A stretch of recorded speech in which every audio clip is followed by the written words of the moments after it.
Hello and welcome everybody to the new mini campaign played in the system of Ryuutama, working title Beastly Botanicals. But I've never stopped my players from coming up with better puns and renaming everything later on, so we'll see if this is what it's going to be called in the end. We'll quickly go around and say hello to our lovely players, and then we'll be diving into our premiere episode, getting to know their characters as well. I'm going to just go off of my Zoom order because it's arbitrary anyway. Meghan, would you like to kick us off? Sure. Hey everyone, I am Meghan Lynn FTW everywhere on the internet, and I'm super excited to be here playing Rosalie, who's a lovely little ball of sunshine. Excellent. Moving on to Wraith. Hi, I'm Wraith. Normally I have a long Furby, but today I have this chicken for our campaign, who really doesn't want to stay on the table. Today I'm playing Juniper Beckett. Thank you very much. Eva, we don't have captions. Oh, they're back again. They're acting a bit funny. Our tech goblin will look at captions while we go meet Kai. Hello, I am Kai, Kyle Creative on mostly just Twitter. I am playing, who am I playing? Jace today, little hunter. Very good. Amanda. Hi everyone, I am Amanda. You can find me most places at Pandacabra, and today I will be playing Saki, who is just an adorable little blacksmith. Very cute. Lex? Hi, I'm Lex. You can find me on Twitch, Twitter, and Coffee at Fortaver, no dash in between. Most other places with the dash, except for the places that I am Lex Arts with 2 X's. I illustrate, play games, and today I will be playing Corey, the most head-empty farmer that you're probably going to meet for a bit, and his wonderful companion, Keko, the giant chicken. Excellent. My name is Anniek. I am on most places at Anniekster. I haven't been on Twitter for a while because it made me angry, but who knows? Maybe when things settle down, I'll come back for a bit. And today I am literally everybody else. I am the Ryujin, which in Ryuutama means that I am both a GM in the most well-known version, like play the world, react to my players. The difference in Ryuutama is that I also have a character sheet with a Ryujin character, a DMPC, that has already a few levels under her belt over DMing a bunch of campaigns. And if everything goes well with the party, they won't meet the Ryujin. But should the party be in dire peril, require desperate assistance, the Ryujin can sacrifice part of their life points to assist them. That's kind of what we're going for in Ryuutama. We want it to be cute. We want people to live to the end. It's not something that usually happens when I run games, so I need a little extra help getting everybody to cross the finish line with me. But I think we're going to have a lot of fun. And we're going to go right into the game. All of our fabulous characters have left their hometowns to go on a journey for varying reasons, which we may or may not learn about in due time. One way or another, they have all found themselves currently in the town of Liferlin. Liferlin is a pretty cute town. It's very water-based. Saki feels right at home here. Lots of canals, lots of little inland lakes. A lot of the buildings are based on or around water. A few slippery small paths. So occasionally you see people in drenched clothes, mainly tourists that weren't paying attention very well, and didn't notice that, like, the little slippery edge of a bridge. It's spring. Relevant information. It is nice and green. It's nice and fragrant. There's nice blossoms. People are preparing to try and turn to summer soon. And I would like to start by asking Meghan, in a town such as this, where would we found Rosalie? Rosalie is probably trying to find if there is one, like the local herbalist's shop, to talk to the folks working there and see what kind of different like herbs and stuff there is to be found in the local area. There's not so much like a singular herbal shop. There's just lots of different ones. A lot of them specialize. One person claims to have everything. A bold statement that is most likely untrue. One person has a herbalist shop and proudly proclaims they have everything purple. There is a tea at your own risk location. So plenty of options. There is a specific herb that she is looking for, and it is not purple. So I think I'd start at we have everything. Yes, Herbalist the bold claim. The very bold claim that they have everything. Okay. Excellent. It is a remarkably small shop for someone who claims to have everything. But you are it's not very crowded. There's an okay crowd. And currently the purveyor, a rather short woman who seems to wear a dress that is made entirely out of patchwork pockets, is trying to convince someone that an herb you know for a fact is a strawberry will do very well in her raspberry tea. So I think like walking in would probably like pull my hat down and just kind of like look around, and I see this happening, and we'll just kind of like sidle up next to this person and like wait until the shopkeeper kind of like turns or like leaves the conversation, or just lean over and be like, "That's a strawberry, just so you know." And then just like kind of like go back like I'm minding my own business. just sneak in a little, drop a little knowledge and move back away. Yep, just like. The woman that is trying to buy a raspberry looks at you and goes, "Huh. I mean, it's red and she's a toddler, so I'm just going to tell her that it's a raspberry. And but thank you for trying to help." And hands off this piece of fruit to a young child and goes, "Here you go, honey, exactly what you asked for," and just sort of ushers her towards the register.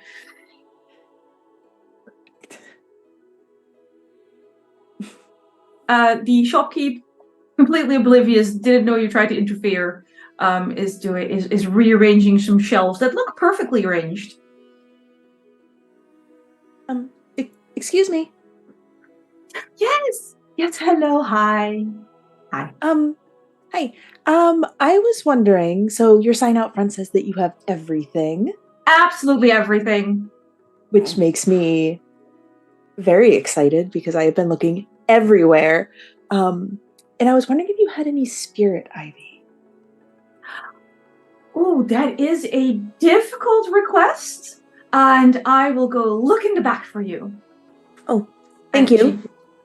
She scuttles off, has a bit of a waddle to her. You're kind of wondering whether or not the pockets go 3-dimensional or something. She clangs a little while she walks. Disappears through a lovely beaded curtain. You hear a suspicious amount of noise coming from the back room, sounding a little performative maybe. And then she comes busting back out with something. Very nice looking plant, green leaves, white veins, bit of a blue little flower on it. And goes, "It's the last one I have. You're in so much luck." Oh, wonderful. Is there some kind of like I know things about Herbalist herbs. check? Like, is there some kind You of know check? things Yeah, about herbs. like Yeah, it would something- just be. I think we'd roll in spirit for this. Okay. So, sorry, what in spirit? Int and spirit. Oh, in spirit. Okay. Yeah. Right. Ooh, that's a 9 total. A 9 total. So this is a church bell dayflower. That she has sort of turned into because those normally have giant blossoms. She somehow grew this in a bonsai size, which is incredibly impressive and absolutely not what you're looking for.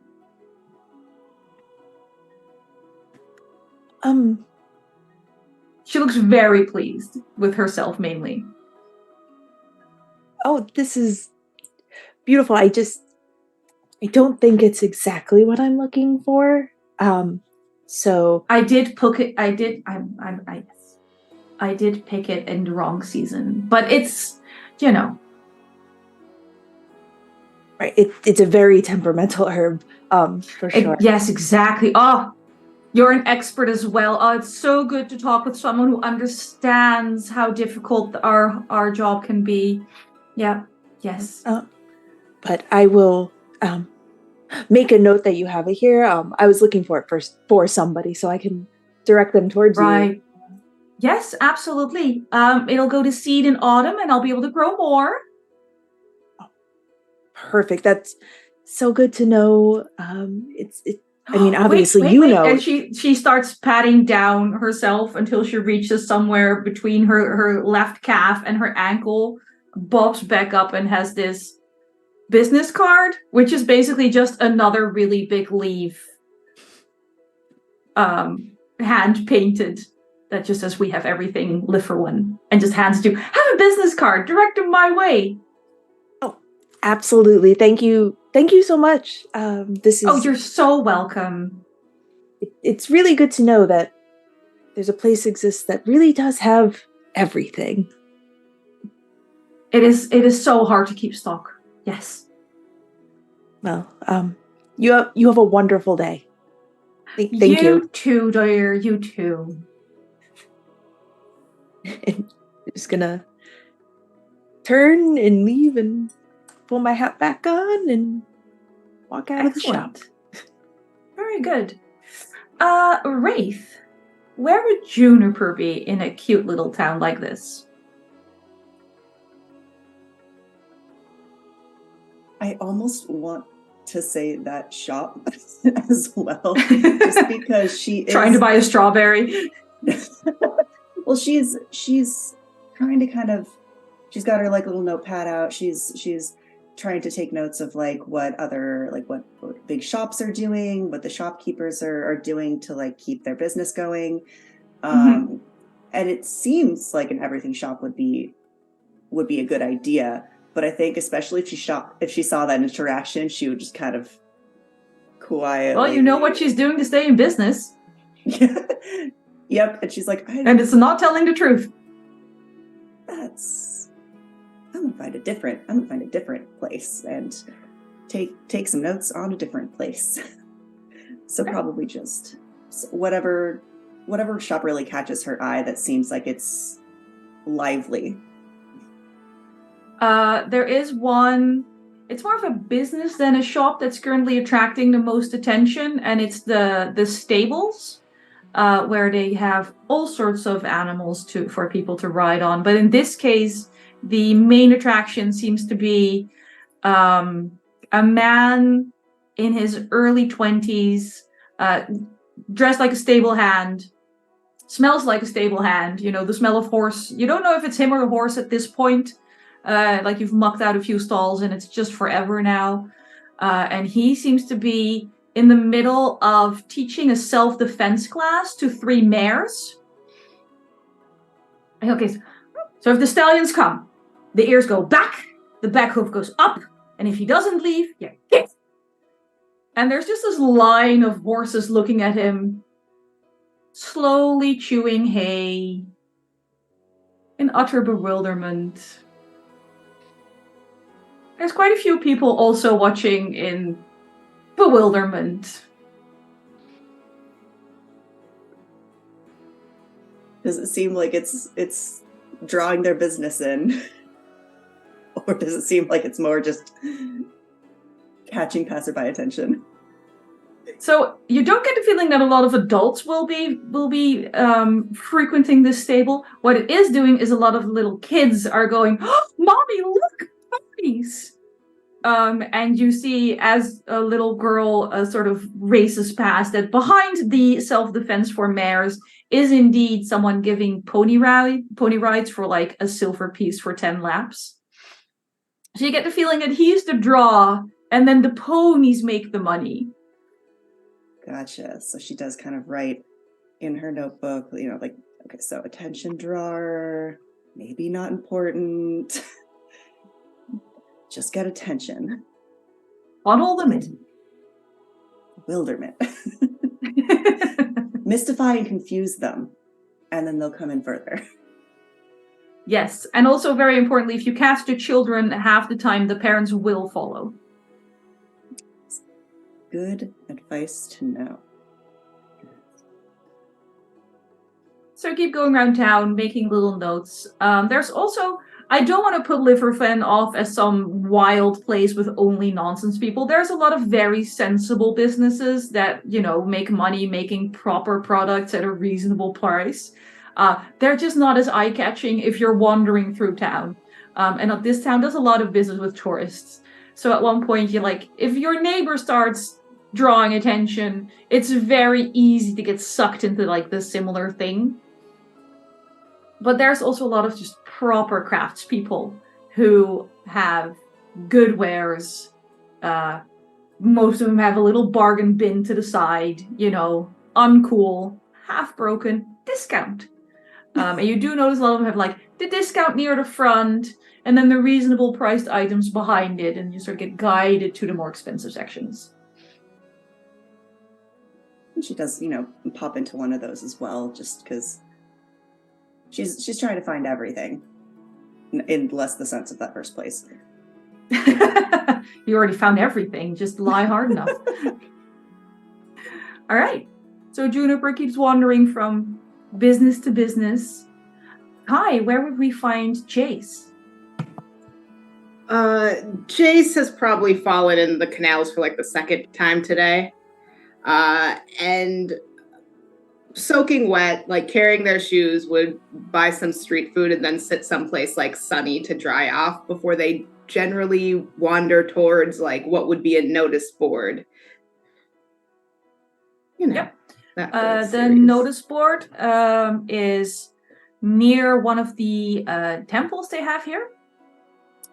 And let me switch to that in alchemy. The temple is potentially very dangerous for Jace. It's a lot of little bridges. And a partially submerged path where you're like expected to take your shoes off and then walk barefoot across the stones to like commune with the water. Yeah. So it's a good thing. Maybe don't dry off completely before you go to the notice board, because it's probably pointless. Shoes are already off. I'm good to go. Exactly. So you can cross all those little bridges, walk across the koi pond towards the temple, which is like being held in a hand. And that has the big notice board. I would definitely go, like, if there's access to it, I would touch one of the fingers for sure. Oh, absolutely. They're all available. I'll just choose the closest one and just kind of like look up at it in awe, and then continue on my way to the notice board and look for something heroic. Okay. So part of the notice board, like 2 of the walls are actually not used as a notice board, but used to tell the story of the temple and whose hand this is, and just a lot of background of Liverwen, which is being ruled by a singular person who saved the town once upon a time, got elected ruler, and still rules. Ish. They are old. So you see at the end of this notice board, towards the end of the story, they started like making little thank yous and like, festival of the hand this and this year, and they keep having it like crossed out and more years added as this person is like refusing to die. Good for them. Yeah, I would definitely like read all of it. Like if it's written as a story, I would take the time to do that. But yeah, then I would like really I would just be looking for like the next thing a hero should be doing. And since this is such a heroic town. This town currently doesn't have very heroic problems. Like after you read the epic story, which is very... Reading between the lines, it's a little sensationalized, but still, this person did save the town and everyone in it. So regardless of whether or not he fought a monster or just pointed out that it was about to flood, neither here nor there. I take it as absolute them, like truth. Raising people up from the waters.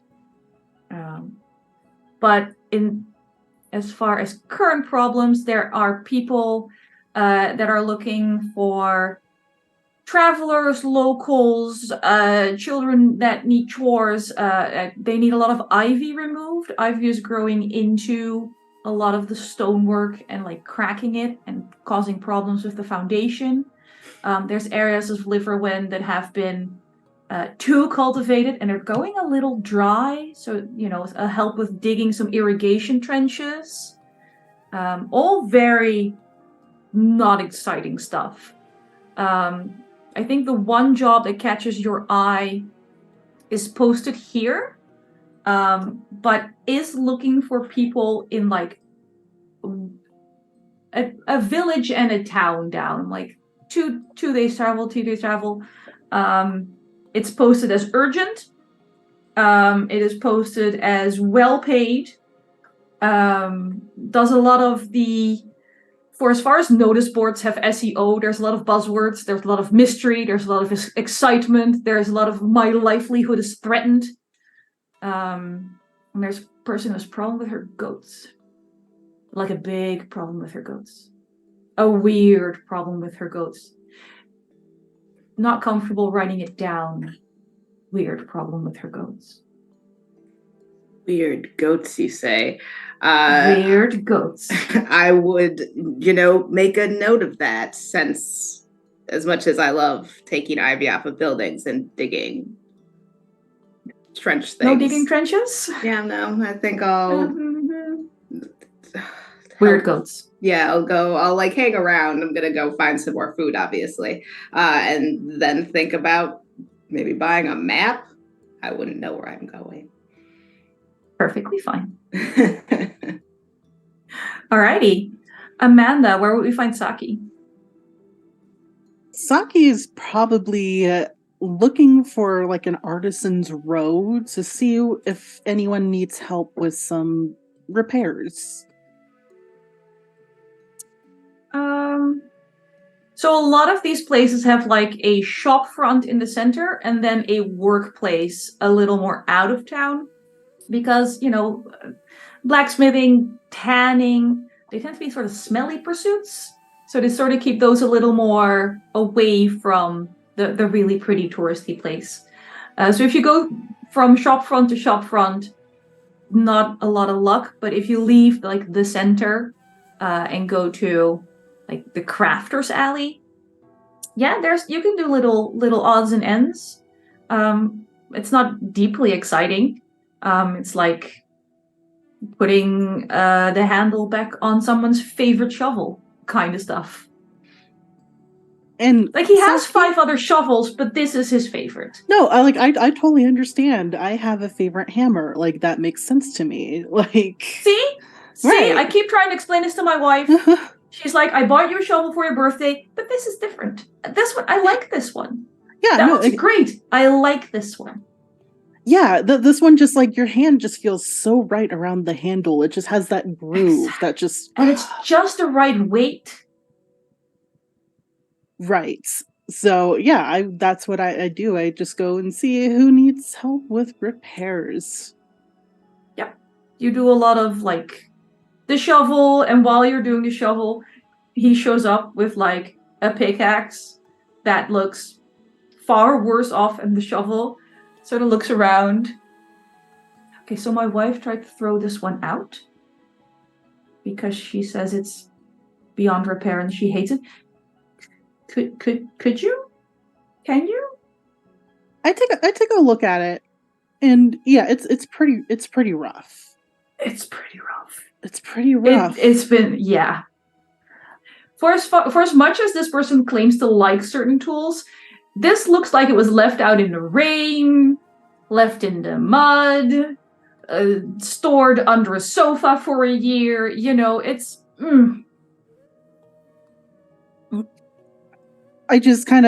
I like, well, this one's gonna take just a little bit more time to repair, and you know, I'm just kind of traveling through. But you know, do you mind? Do you mind if I just take it just to see what I could do with it?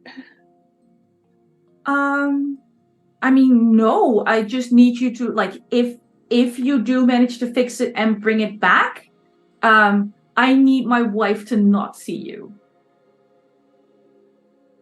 Oh, okay. Yeah, I can do that. I can be very discreet. And I just kind of make like a little bit of a face. Just like some brown paper wrapping or something, you know.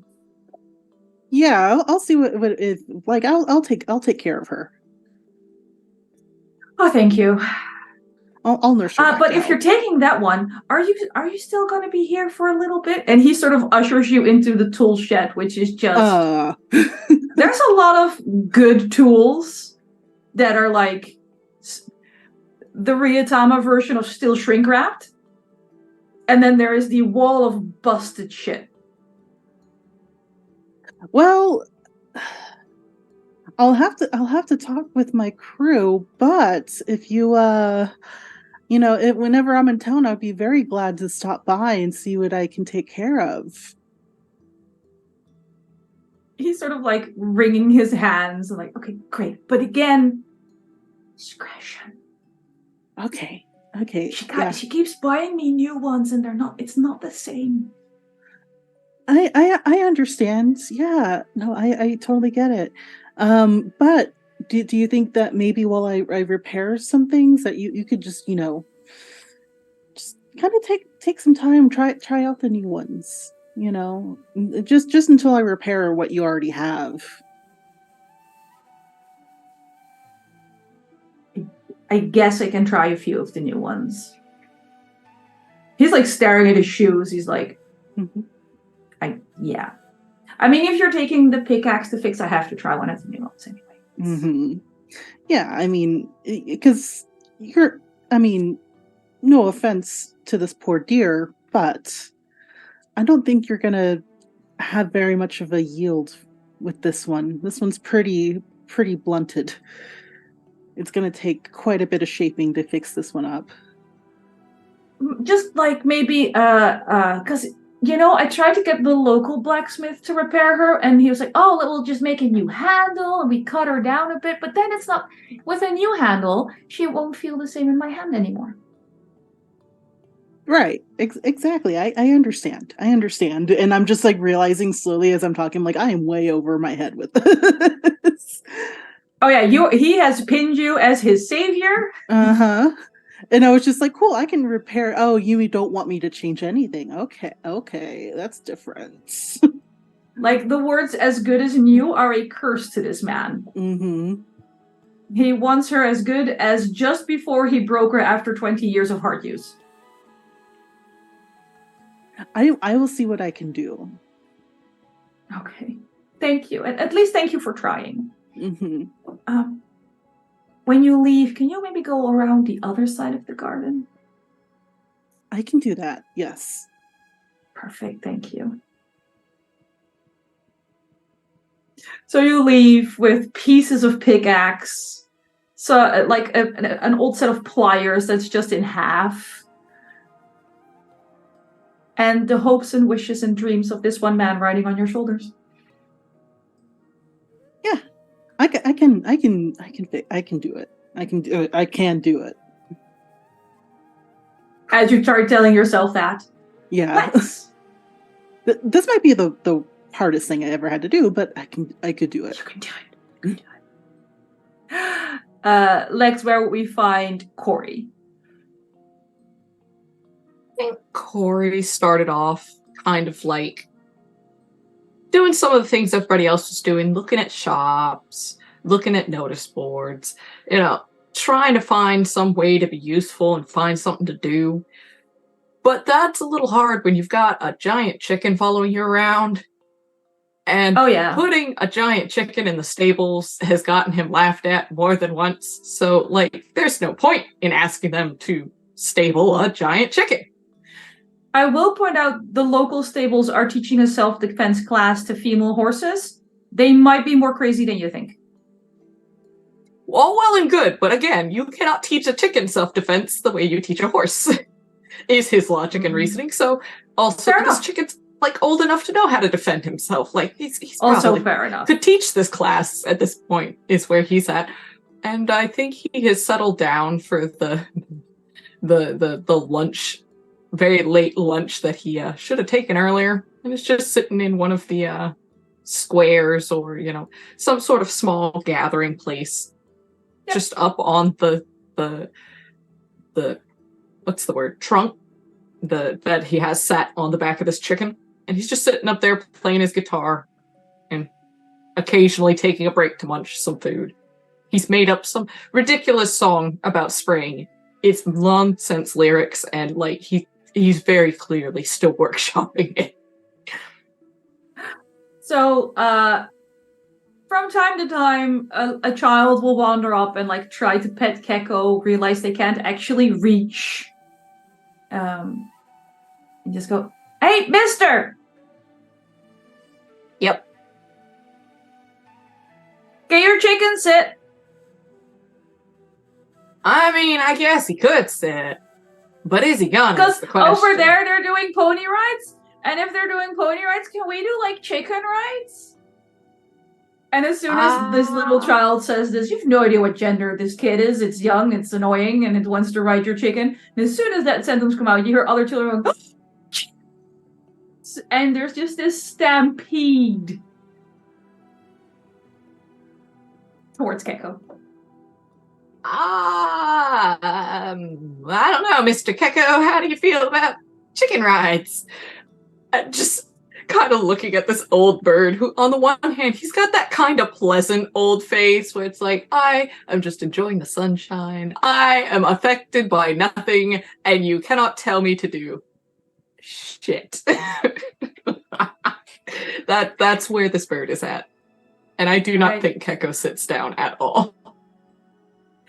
So this wave of children breaks on Keko's indifference.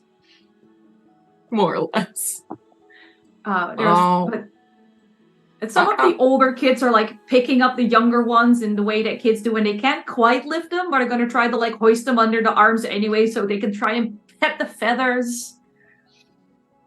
And some little girl goes, "Keep singing! I like the weird song." Well, okay. Thanks. I don't think Mr. Keko wants to give rides, but he doesn't mind getting pet. I'm gonna continue singing that song for a bit, because, as usual, the bird does not want to play ball. Nope. One or two parents throw you a few little coins, assuming you're busking or just glad you're taking their children off their hands for a little bit. You notice a number of the children are soaked through. Most of them have, less than 2 shoes. Fewer than 2 shoes. English is a weird language. But a lot of parents are going, "Yes, go pet the nice chicken and stay away from the pond, okay?" Your Keko's being used as kind of a default babysitter at this point. I mean, that's pretty much Keko's full-time job. He's just, instead of the usual babysitting of a mostly adults, he is presently babysitting little humans. Yes. Yeah. Some of the kids start wandering off because, he's not responding. But a lot of the kids that came for Keko are staying for your weird song. Yeah, just continues playing every now and then. Well, gee, thanks, when a coin gets thrown his way. Smile and wave. Idea. Smile and wave, boys. Smile and wave. At one point, though, one of the little girls that is petting Keko, near the top of his leg, sort of goes, "Hey, mister!" Yep. "What's this?" What's what? Has "Your bird is growing a plant." Plant? Slides off the bird's back to come see what in the world. What you mean my bird's growing a plant? In between some of the shiny, shiny feathers are 1 or 2 leaves growing out of Keko. Mr. Keko, you didn't tell me you could grow plants. Just kind of scratches his head because, this is new, but I mean, Paul, he said the birds were special, but I didn't think he meant like this.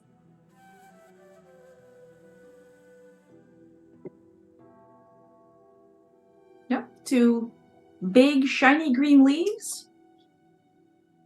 What happens if I pluck one of those leaves? Because I think it's just oh, well, maybe it's just a case of it got caught up in there and just tries to pull. If you pull on it, it doesn't come out. Keko does, however, startle. Like it hurts if you're pulling on this leaf. It is growing out of your chicken. Oh, okay, I guess you're growing a leaf. Why are you growing a leaf, Mr. Keko?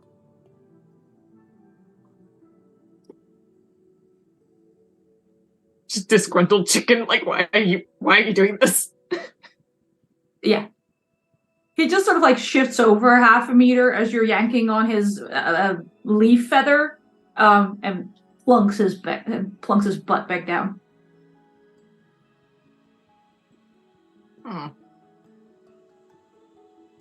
I think maybe I need to get someone to look at that. One of the kids goes, "Oh, does your chicken bloom?" Yeah, well, he's never done it before. Maybe kids are currently digging into feathers, looking for flowers and blossoms and stuff. If you find a 4-leaf clover, it brings good luck. I think getting ruffled through his feathers in this way. I almost feel like Keko initially starts off, kind of trying to reciprocate and preen some of these children, but as soon as they get too rough, it's just just a slightly gentle, peck.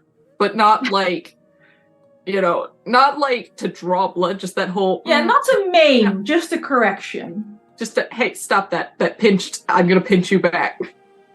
Yeah, the first moment that happens, this little kid starts bawling and goes crying to his mom about the mean chicken and the mean chicken man. Which, good for you, parents are starting to collect their children again. He just looks so baffled because, how is my chicken growing plants?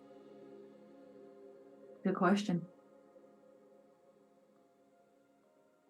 Does that hurt at all, Mr. Keko? When I'm not pulling at it? I don't know. Did he seem to notice at all that he had leaf feathers, or is it just... As soon as people stop rifling through his feathers, he smooths all of them, and he smooths the leaf along with the feathers. Oh, okay.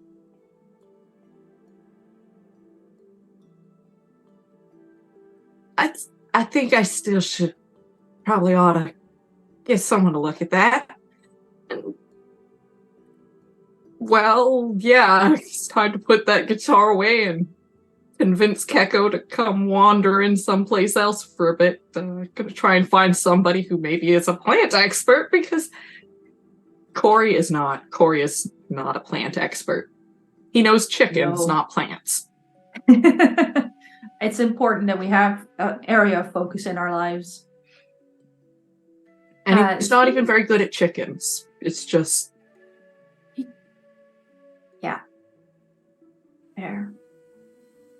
So, Meghan, where would we find our plant expert at the moment? Probably coming out of yet another shop. Having not found anything, and at this point, probably headed. So this is like a coastal town. No, it's pretty far inland. But there is a very large lake nearby that is connected to a very large river, and the river gets towards the coast. Yeah, so probably just heading down towards the water, just to clear her head, not be disappointed that she wasn't able to find what she was looking for. Just kind of just taking in the surroundings, having never been here before, just kind of doing a little bit of people watching and just taking it all in. So there's a lot of people, a fair amount of commotion. If you try to find a bit of a quiet space, at some point there's always someone walking by, right? And at one point behind you, you hear this little girl, "But Mom, Jennifer leaves." And the mother goes, "We've been over this. You're allowed to ask for many things, and you can save your allowance. And if you save enough of your allowance, you can go ask the man where he got the chicken that grows leaves, okay?"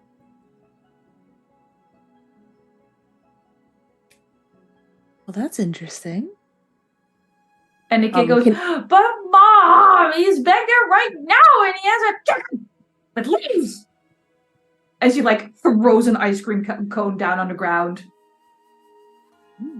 Can I tell what direction they were coming from? There's only one place with an ice cream parlor. Great. I'm gonna head. My interest is now piqued of this chicken with leaves, and I would like to head in that direction. Just probably looking at ground level, the size chickens normally are. Fair enough. Behind you, the tantrum reaches that pitch and level where it stops being words. And you see this mother just sit down on the rock you just left, put her coat over her arms, and assume that position where parents just wait until they're done. Walking back into town, looking at the ground. I think at one point you see a giant chicken foot.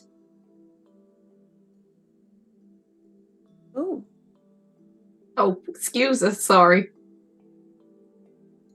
Oh, no, you're fine. That is a very large chicken. Oh yeah, family farm's known for them. I'm Corey. Rosalie, nice to meet you. Does your chicken have leaves by any chance? Yes, the darndest thing.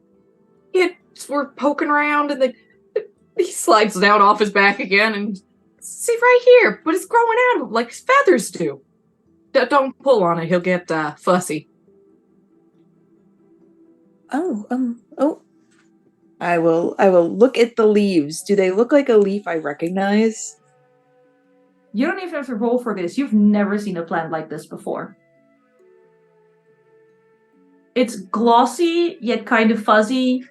The veins are more of a bluish color than what you're used to from, regular plants that like to be bluish around this area. Oh, this isn't something I say a lot, but I've never seen this plant before. Oh. Okay. Where are you? I'm from Geyser. We don't have plants like that. Most of our stuff's lichen and scrubby stuff. And he, pointing to Kego, is from Geyser as well. Yep. like the whole time? Yep. They never left. Before recently. Maybe we picked it up on the road. I admit I wasn't checking too thoroughly. I mean, there aren't many plants, at least in my understanding, there aren't many plants that just start to grow out of, well, anything alive, not specifically chickens, but I mean, I heard there's like vines that'll like choke out like trees and stuff, but like that's different. That's very different. Yes, that's different. This is extraordinary. Very exciting. Do you mind, real quick, if I just kind of like jot down some notes? Sure, go ahead. Is my chicken gonna lose his feathers and just sprout a bunch of leaves? I don't know, but that would be pretty cool. But let me just jot down some notes, because maybe I can well, I'm a little far from home, but my moms might know something about this. Like, they're a little better. I'm still learning. But just give me 1 second, and I'm gonna like take out like a little notebook, like a little like journal, and draw like a picture of the flowers, and like just make a couple notes, and just like completely in wonderment about this. Like, I mean, take your time. You're my best bet in this town. I don't know anybody here. oh, me neither.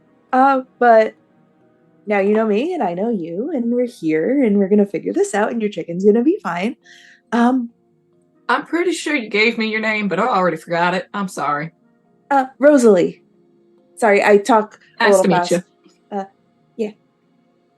My mom always says I need to slow down a little bit, but I get really excited really easily. My mom always says I need to put more effort into remembering folks' names. So I'm going to try. But if I forget again, I'm sorry. I believe in you. You're gonna be great. You're doing great. You're doing a great job. Oh, gee, thanks. So how long has Mr. Chicken been growing leaves? I don't know. They just found him this afternoon. I sat down for lunch, and one of the kids said, "Mister, your chicken's growing leaves." That's not something you hear every day. No. And it, as far as I know, wasn't there yesterday. But I didn't really check that thoroughly. Chickens are pretty good at, making sure their, feathers are taken care of by themselves. I don't really it's not like a horse. And did you just get here today? Like, were you somewhere else yesterday? Yeah, I was on the road.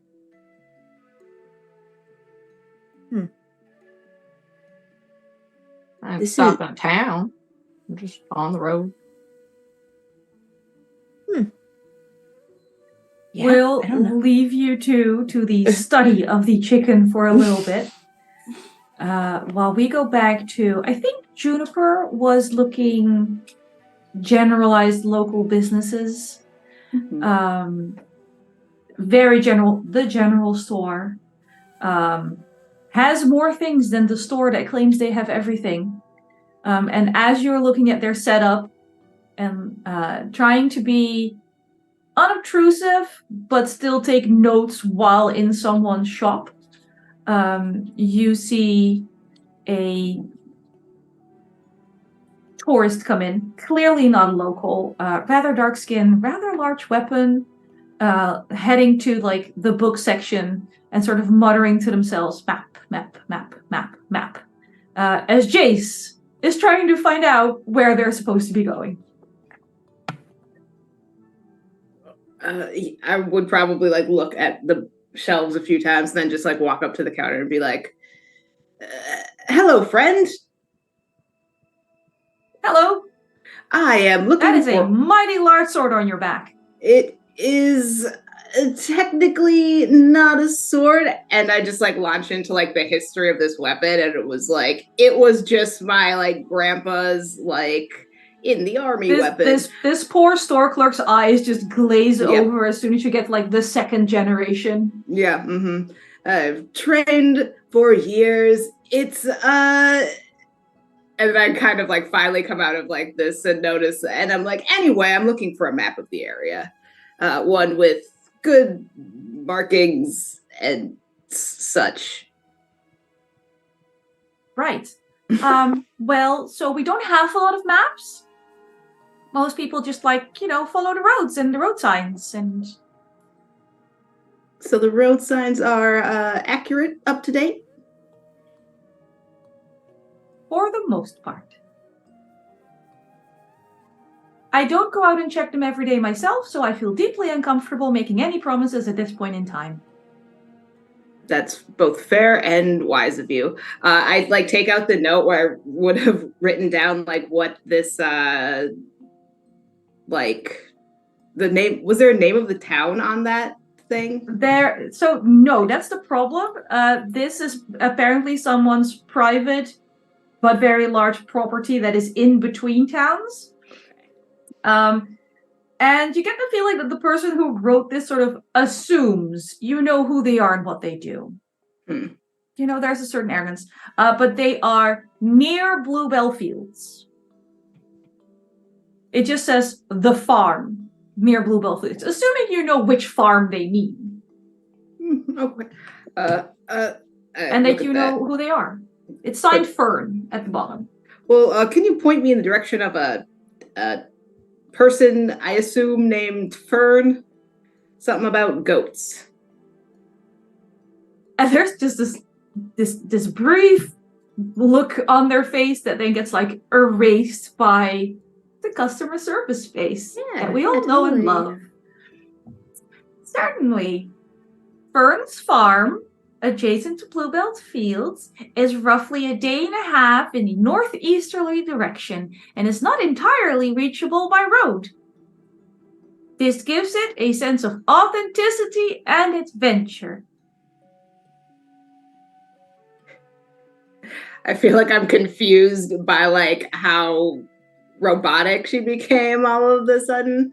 So if you want, you can hang on, let me quickly scroll through your character sheet. Ooh. I mean, you can roll int and see if you have an inkling of what just happened there. It's a long shot. Ooh, that is a 2. A 2? Yeah. Sounds perfectly normal. Yeah. All right. Well, I guess thank you, and saved a few dollars on a map. I mean, do you have any good, like, novels that just came in, comic books, stuff like that? We don't carry comic books, but we have a number of excellent novels. The selection is to your left, and then depending on the subject, it is ordered by genre, by shelf. I would pick out like the cheesiest looking like adventure novel that existed in this store and buy it. You get Heroic Heroes, Volume 8. Oh, yes, finally, I've been looking for this one. Juniper's going to kind of, after watching this exchange, just kind of lean into the counter and be like, so that farm, what's really going on there? Like, what, do you not like it or something? Fern's Farm is a wonderful location for... Oh, shit, I memorized this! And you just hear... Okay. Fern's Farm is a fabulous location for the entire family. Come to Fern's Farm for fabulous arts, crafts, and everything goat, alpaca, or sheep related. Find us next to Bluebell Fields, right off the road, for an adventure filled... Oh, God. Look, she pays us to advertise, okay? And then I'm not allowed to go off script because I don't say good... I memorized this and she just updated it. And she's great, but she's also messy. She gives you a whole script? Does that, like, work? I don't know. You'll have to ask Fern. Seems like a To lot be of fair, time. though, she had like one goat, went on her journey, and now she has a giant farm. So something's working for her. Oh, I mean, She's a little weird though. Like she wears Crocs Mm. and says they're for mountaineering and that they're cool, and that she's like, oh god, what was the word? An influencer. And I don't know what that means. well, I mean, if her business is going well, I guess she can do what she wants, right? She mainly like does goat stuff and crochet. She crochets a lot. There's a lot of fiber arts. It's good to have range. She kind of turns to Jason. I think I'd like to meet this person. Do you mind company finding the farm? Oh, well, no, I could definitely use help finding it. But if there's any heroics to be done, just let me take care of it. Sort of like give a dashing smile, or what I think is a dashing smile. What kind of heroics would we need on a farm? It says weird goats, so I don't know what that means, but if it's a problem, just sort of like put my hands on my hips and like flex a little bit, like. She does her best to look suitably impressed. I'm just 5'2" and kind of like built like a rugby player. All right. The shopkeep sort of appears back next to Juniper. Is there anything I can actually help you with? Other than you taking notes and taking up space and talking to customers without buying anything? I mean, I'm buying this book and I like hold it up. Perfect. It turns to Juniper. Ma'am? I'm with them now, so I'll just go with them. You have a lovely day. Just kind of awkwardly shuffles out of the store. I do as well after purchasing. Buying your book. Mm-hmm. Well, you can add a Heroic Heroes Volume 8 to your inventory. All right. Mark off gold. One single gold? One single gold. Okay. I will remind my party and anyone watching, the economy in Ryuutama makes no fucking sense. Don't even try. Extra fun for playing a merchant. Saki. You left this poor broken man's house with his poor broken tools. And you're saying to yourself, I can do this, I can do this, I can do this, I can fix this. And look, the pliers, probably easy enough. That pickaxe, though, looking it over, like you find a little quiet place to sit and like really catalog the work that you're going to have to do on this thing. And you notice that there's a little, there used to be like something carved into the handle, but that's currently a bit of a jigsaw puzzle. Like how rough is the handle? Is it splintery? Is it just worn? Like what is the So it's like it's in two pieces, but where it broke, it lost a chunk. I kind of start running my finger over where I think the symbol is to see if maybe I can make sense of it, sort of like trying to draw it out in my mind and just kind of drawing blanks. So I kind of want to see if anyone in town sort of can maybe tell me where the symbol came from. Mm-hmm. If you want to see if you can like get a clue for yourself, you can roll int dexterity if you want. See what your fingers feel. Yes.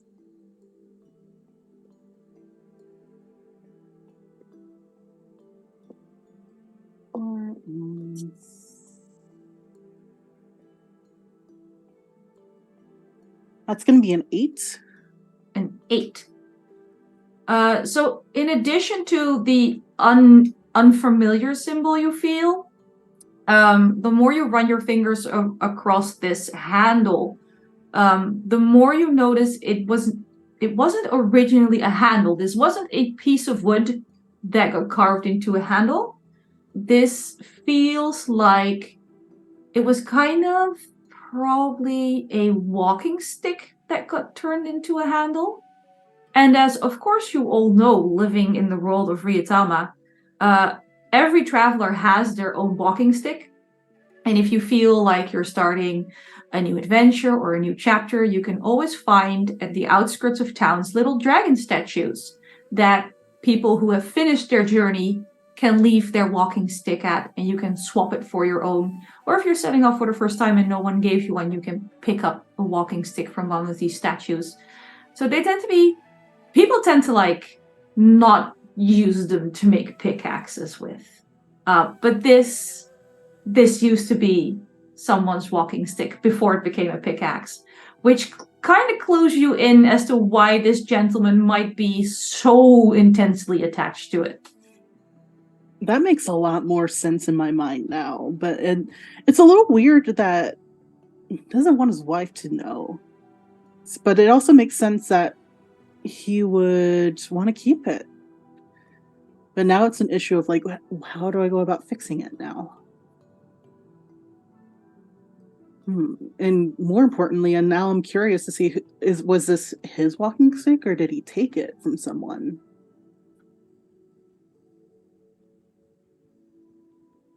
And so I'm just kind of sitting there along the banks of, like, one of the canals, just kind of ruminating over what this mystery could be. Like I said, there is a little symbol that you're not familiar with, but just the way that it's carved, it used to be a walking stick. So that symbol might be the trick to learning more. Mm-hmm. So I'm actually so I get up and I'm going to start making my way towards the nearest dragon statue then. Okay. Those are on the outskirts of town usually. Let me switch back to a different scene because we're not in the temple anymore. So the dragon statues are always recognizable as a dragon statue. They're usually like waist high, and they have either their hands out for you to place a walking stick in, or even just have their arms like this if it's like a really large town. Liverwen is like 3,000 or 4,000 people, but they have several dragon statues, and they're usually themed around the area you're in. So the ones in Liverwen are like around a little pond, facing outward, and they have little plates at their feet where people can make donations other than walking sticks that are in the shape of lily pads.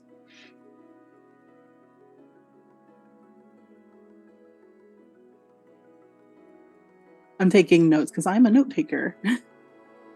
Yeah. We love a note taker. Mm-hmm.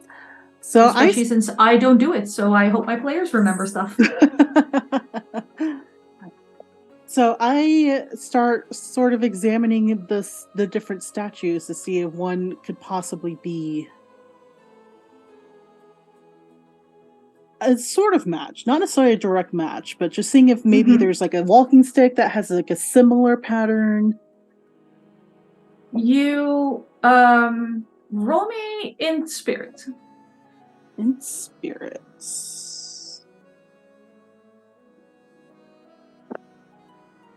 That's going to be a 6.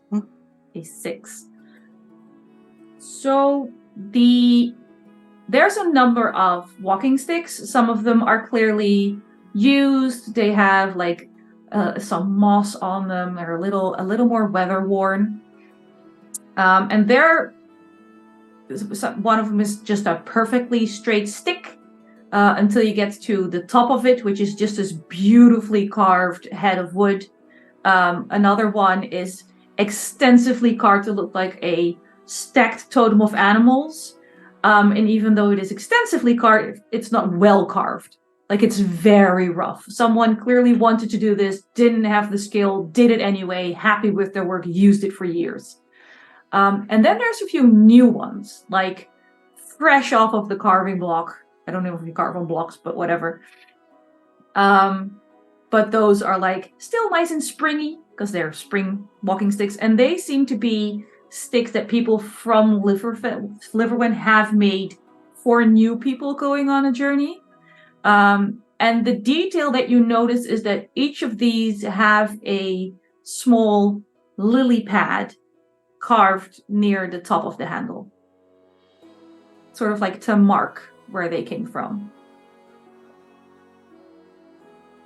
And this symbol that I think that I have on my pickaxe is not a lily pad, so I know that it's not from here. It is not from here originally. Interesting.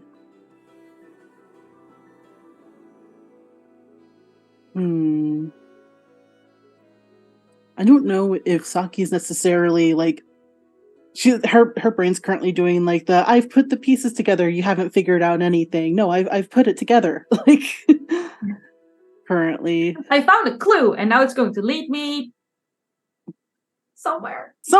I don't know where. Somewhere. I put the pieces together. You haven't put shit together, but I put it together.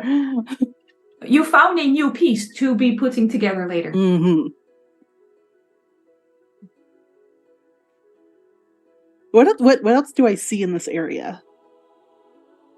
The road leading out of Liverwen.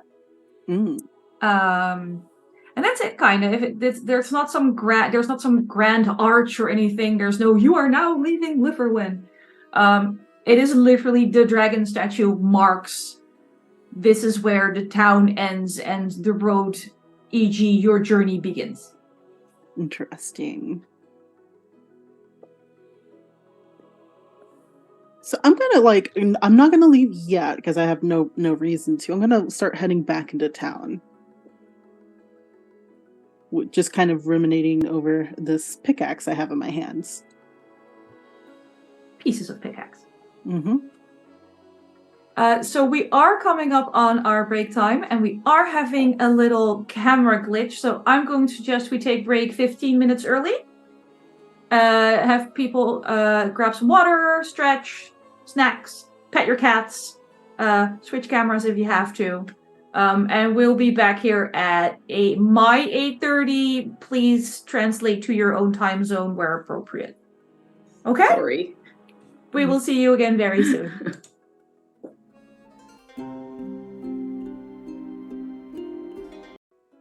Hello and welcome back to Ryuutama Beastly Botanicals. The name has become more apparent as the session went on, as Corey's chicken is growing leaves.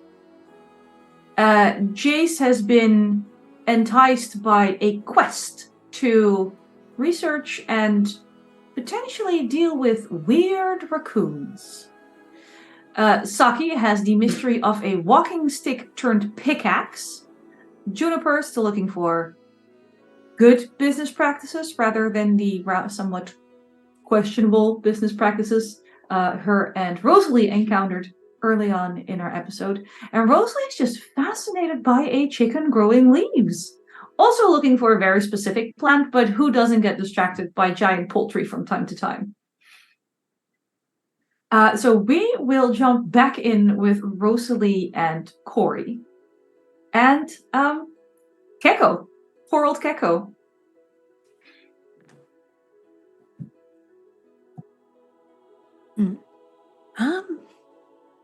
Do you think maybe we should... Is this a thing of... Maybe we can find someone who knows more things about chicken? Like, not that I don't think you know a lot about chickens, but like maybe we can...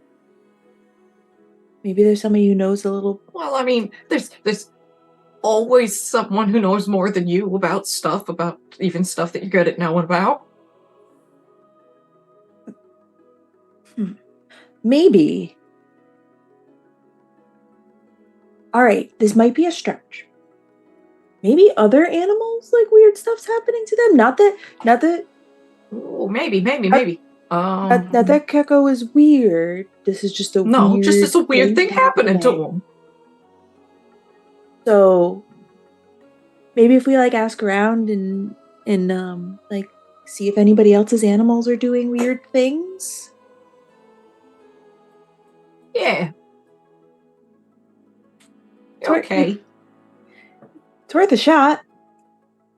Oh man, we gotta figure this out, because if I go home with Keko growing leaves, I'm gonna get an earful. You don't want that. No. So yeah, let's where would we go to ask somebody about weird animals? Any farms in the area? Oh, I don't know. Probably. Let's see. Is there in this town like a meeting, like just like a social place or somewhere that like we could ask? Certainly. If somebody knows any like farms around Let here. me swap you over to that scene, because there is a fairly large building where people can gather. Though apparently that scene doesn't work because I have cursed about this VTT twice today. Yeah, let's go over there. But yeah, there is certainly a large building. A lot of, again, this city is very water centric, so a lot of the hand dug canals sort of like lead to that building. There's little lounge beds adjacent, like a little canal that runs through the building. There's not a lot of commerce there. It's very much like a space to hang out. Like you can get like coffee or something equivalent, but there aren't any shops. Okay. But it is also where people just there's people playing cards, dice. Yeah, cool hangout spot. I would like to go up to if there's like a table of people playing games, like where there's like a larger concentration of people. Like if there's a table of people playing cards or something, I just want to like approach them, be like, sorry to interrupt you. I'm new in town. I was just wondering if I could ask for some directions. Depending on where you want to go, I can probably help you. And his table mate goes, "You're letting her distract you because you know you're losing. Put your hand down and put your cup on top of it, so I know you're not cheating cards while you're talking to this lovely young lady here." Oh, I'm not cheating. I promise. No, you hit him. Ah, God. Oh, and you see them like put down their cards very carefully so they can be sure that all the cards are on the table and nothing's disappearing under the table. And there's glasses full of water being put on top of things so nobody's touching any of their game. And then just all turn to you and go, "Directions?" Yes, I was wondering if there is a farm around here. Maybe one with Like a the lot kind of that does crops? No, like one with animals. Oh, you're looking for Fern's Fabulous Goat Farm. Despite the name, doesn't just do goats. Oh. Yes, that sounds great. Where is it close? Ish. Do you travel fast? Do you travel slow? It's hard to say. We usually measure in time, not distance. Gets confusing otherwise. All right, well, how much time would it take to get there? So Rosie's like 5'2", right? Yeah, she's very small. One of the guy like stands up towering over you and sort of like measures his leg next to your leg.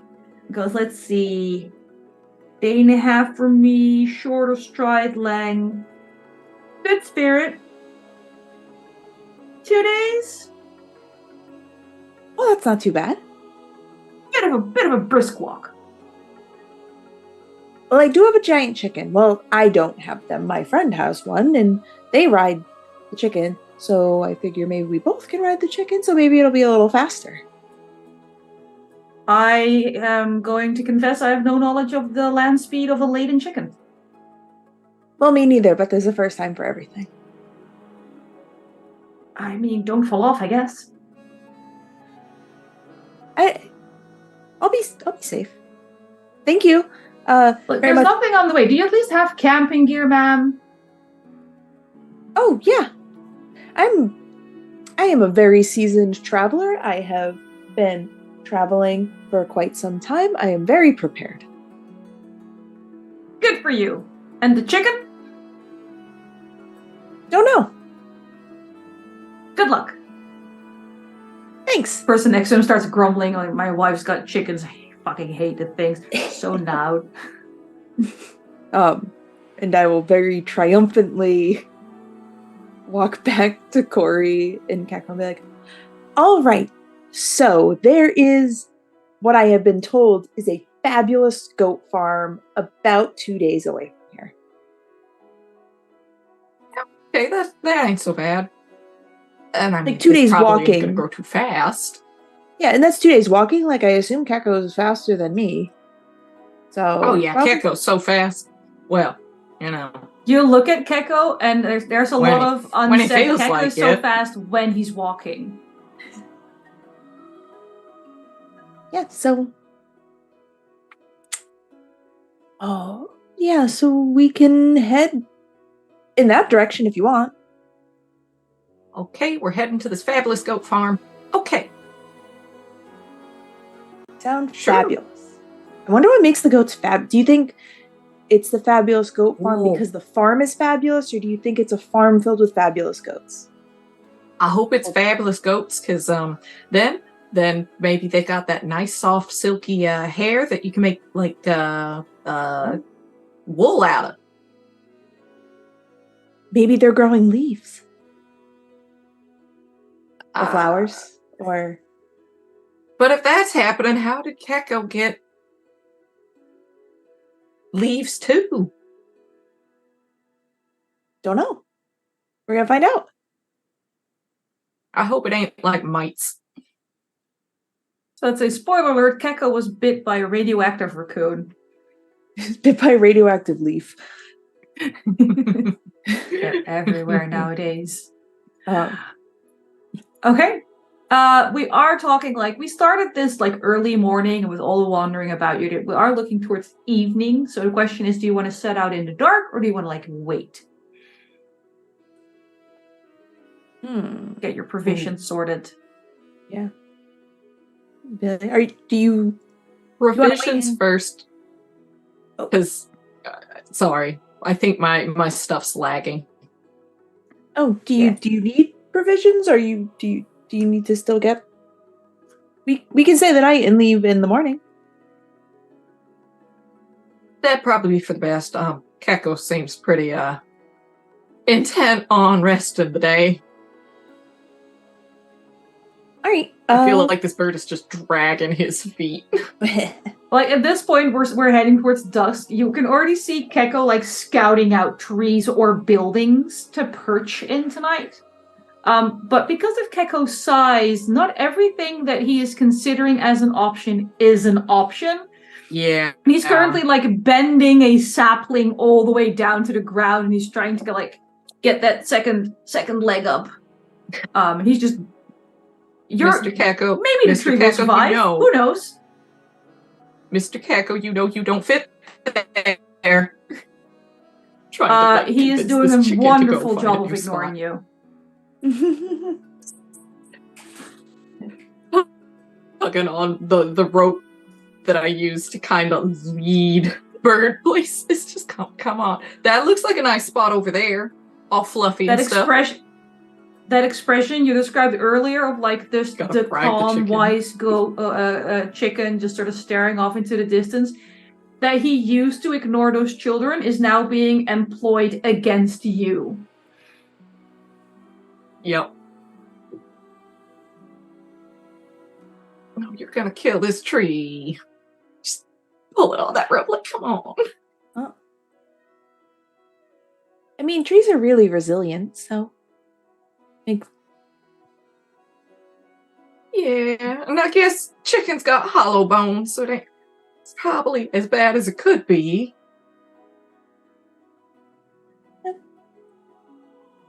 I mean, if you want to say and argue with him, then you can say and argue with him. I guess I can try to help, or we can just go to bed and I'll meet you here in the morning and we can set out. That last one would probably be for the best.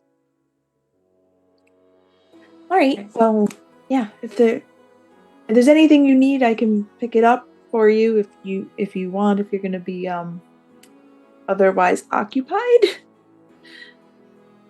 I mean, if you could manage to get a barrel of water, because I kind of lost mine on the road. Yeah, I think I can do that. Seems easy enough. Thank you so much. You're welcome. So me and a barrel of water will meet you here bright and early in the morning. And we'll go find some fabulous goats. Yes, ma'am. I will catch you tomorrow morning. And Mr. Keko, just trying to get him off this tree.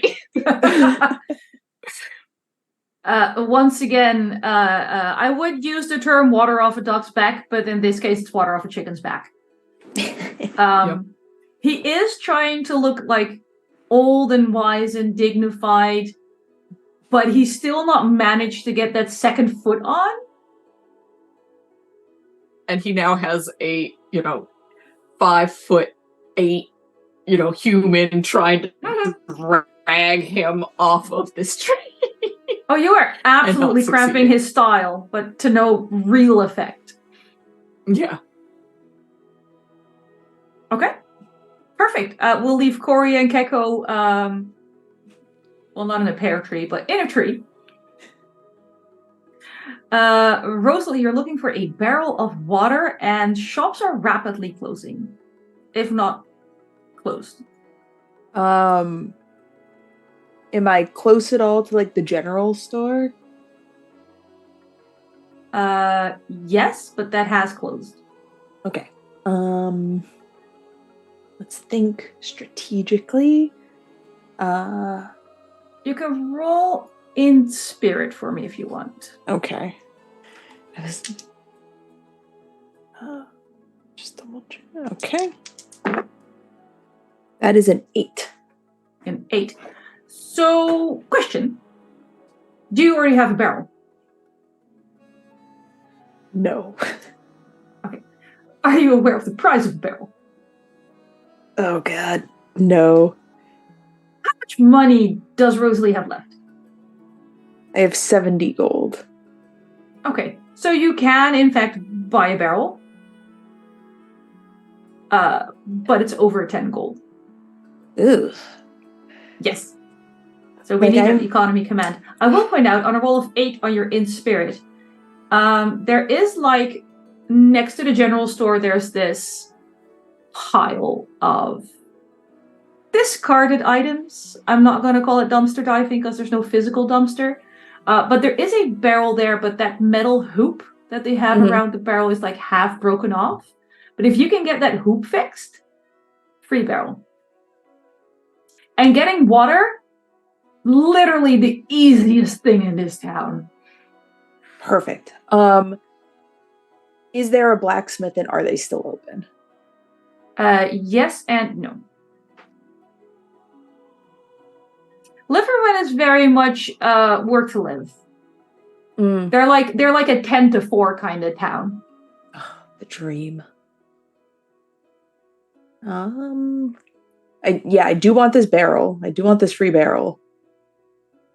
We just gotta There's someone walking by carrying metal tools, although they look like they've seen better days. The tools, not the person. Before I accidentally described Saki as broken.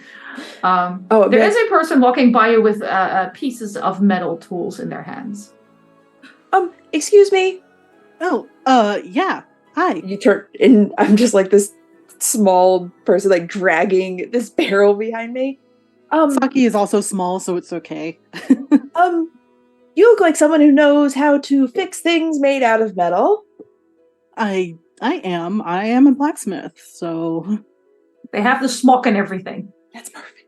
So I have this barrel, and I'm just Right. like motion to the barrel. But it's broken.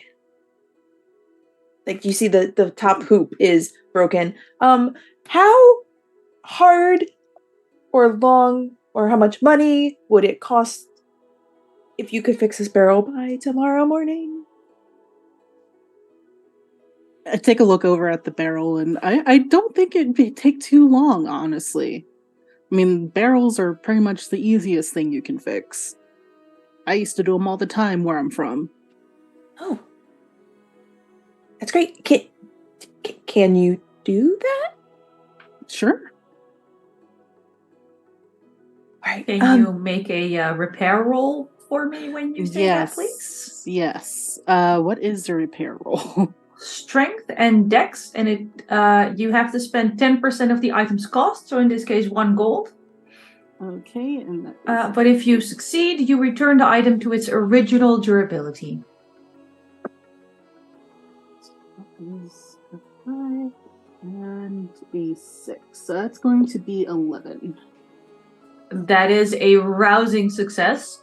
You do a beautiful job right here in the middle of the street with nothing but your own handy-dandy carrying repair kit, while Rosalie watches in awe. You're amazing! How did you get so good? And I kind of wipe my hands. Smithing's kind of runs in the family. I'm like, what, 4th generation blacksmith now? That's incredible. And then I You're just very kinda shrug. talented. Oh, well, thank you. Thank you. Yeah. Yeah, so far this town has been a little bit of a challenge, but I'm glad to finally have something easy. And I'm gonna like pull at my little coin purse, be like, how much can I pay you for fixing the barrel? Oh, you know what? It was so easy. Why don't we just say no charge for it?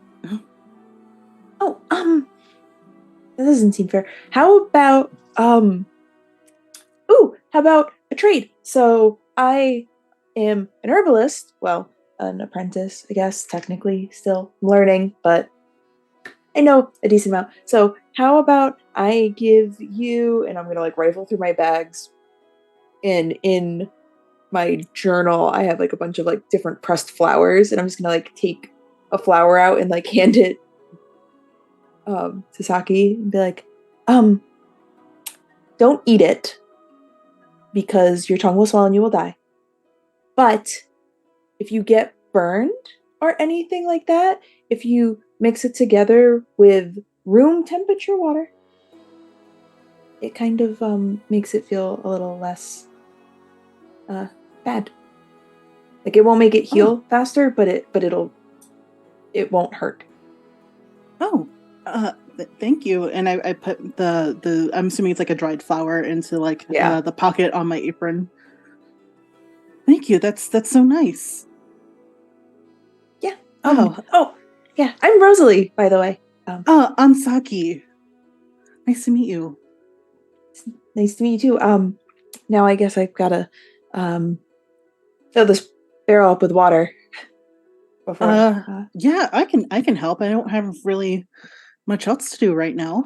I mean, besides try to fix this, and I hold up the tool and I was like, well, this is going to be my major project, but I'm sure it could wait a little bit. I don't know much about tools, but it doesn't look like a very good pickaxe. It's not. I will point out, Rosalie, that at the one of the broken bits of that pickaxe has a symbol on it of a flower you're familiar with, or at least you're not familiar with like the physical flower, but you've seen this illustration in your texts before. And it is a wind-crying tulip. And I think like I get a little excited and without really just like reach out and like hold on to it and pull it closer to me. I'm like, do you see this? Yeah, well, I was actually been trying to figure out what that is. It's a tulip. It's I already forgot. Wind flower? Wind crying. Wind crying. It's a wind crying tulip. I've never seen one, but like I've seen them in my books. Oh, that's interesting. Yeah. Do you happen to know where they're from? Do I? Or have you know of it? Question. Know of it anyway? Yeah, just both of you roll intelligence. Dig deep into those memory banks. Oh, that's a 16. Which dice are you rolling? A D8. So you rolled 2 8s? Yeah. Okay, so both dice in their maximum value is considered a critical success. So I will tell you, even with a critical success, you don't know like a town name of where they're known, but you know that they. So herbs are like categorized into levels, which you would know. This would be considered a level 4 herb, which is why you've never seen one in real life. But they like growing in the jungle. And the reason they're called wind crying tulips is because you can only, like if you want to use them, because they have magical properties, you can only pick them during incredibly strong winds. If you pick them at any other time, they just wither and die. Oh. But if you pick them at just the right time, you can use them to enhance spellcasting abilities. Oh.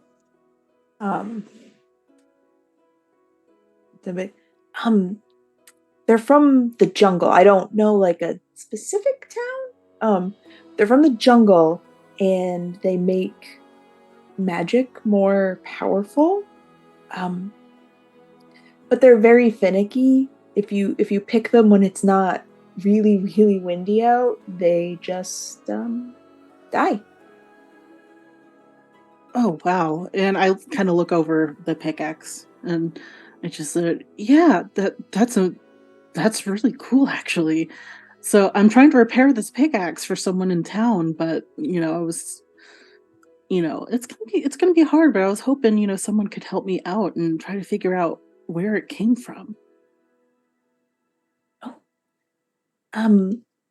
Well, if you don't mind making a quick pit stop to look at some fabulous goats, you can come with me and my new friend Corey. We're going to a goat farm, and then after that we could, I don't know, try to go to find a jungle or something. The goat farm sounds really fun, actually. I do like goats. I was told that it's a fabulous goat farm. Have not yet determined if the farm is fabulous or it's a regular farm with fabulous goats. So we're gonna find out. But we're leaving in the morning. That's why I'm getting the water for the giant. Oh yeah. Well, let me help you get the water. Yeah. Okay. Wait, Excellent. Did you just say giant chicken? Yes, and he's growing leaves. Huh. I just kind of ignore that comment as I just start bringing the water. Help bring the water. Right, so we have the two shortest party members wrangling the big barrel into the local water supply. It's fine. That's fine. You have to make a few tries because you do that thing where you fill it up all the way, and then as you're lifting it back out, you spill half of it, and you have to start again. Yeah, but you figure out a system in the end. Saki has the muscle, and Rosalie, once she focuses the brain, there's a lot of sneaking glances at that, like that floral pattern. I mean, Juniper and Jace. Oh, I love how you've paired up alliteratively. Are you night traveling to the fabulous goat farm? Are we waiting for the following morning? I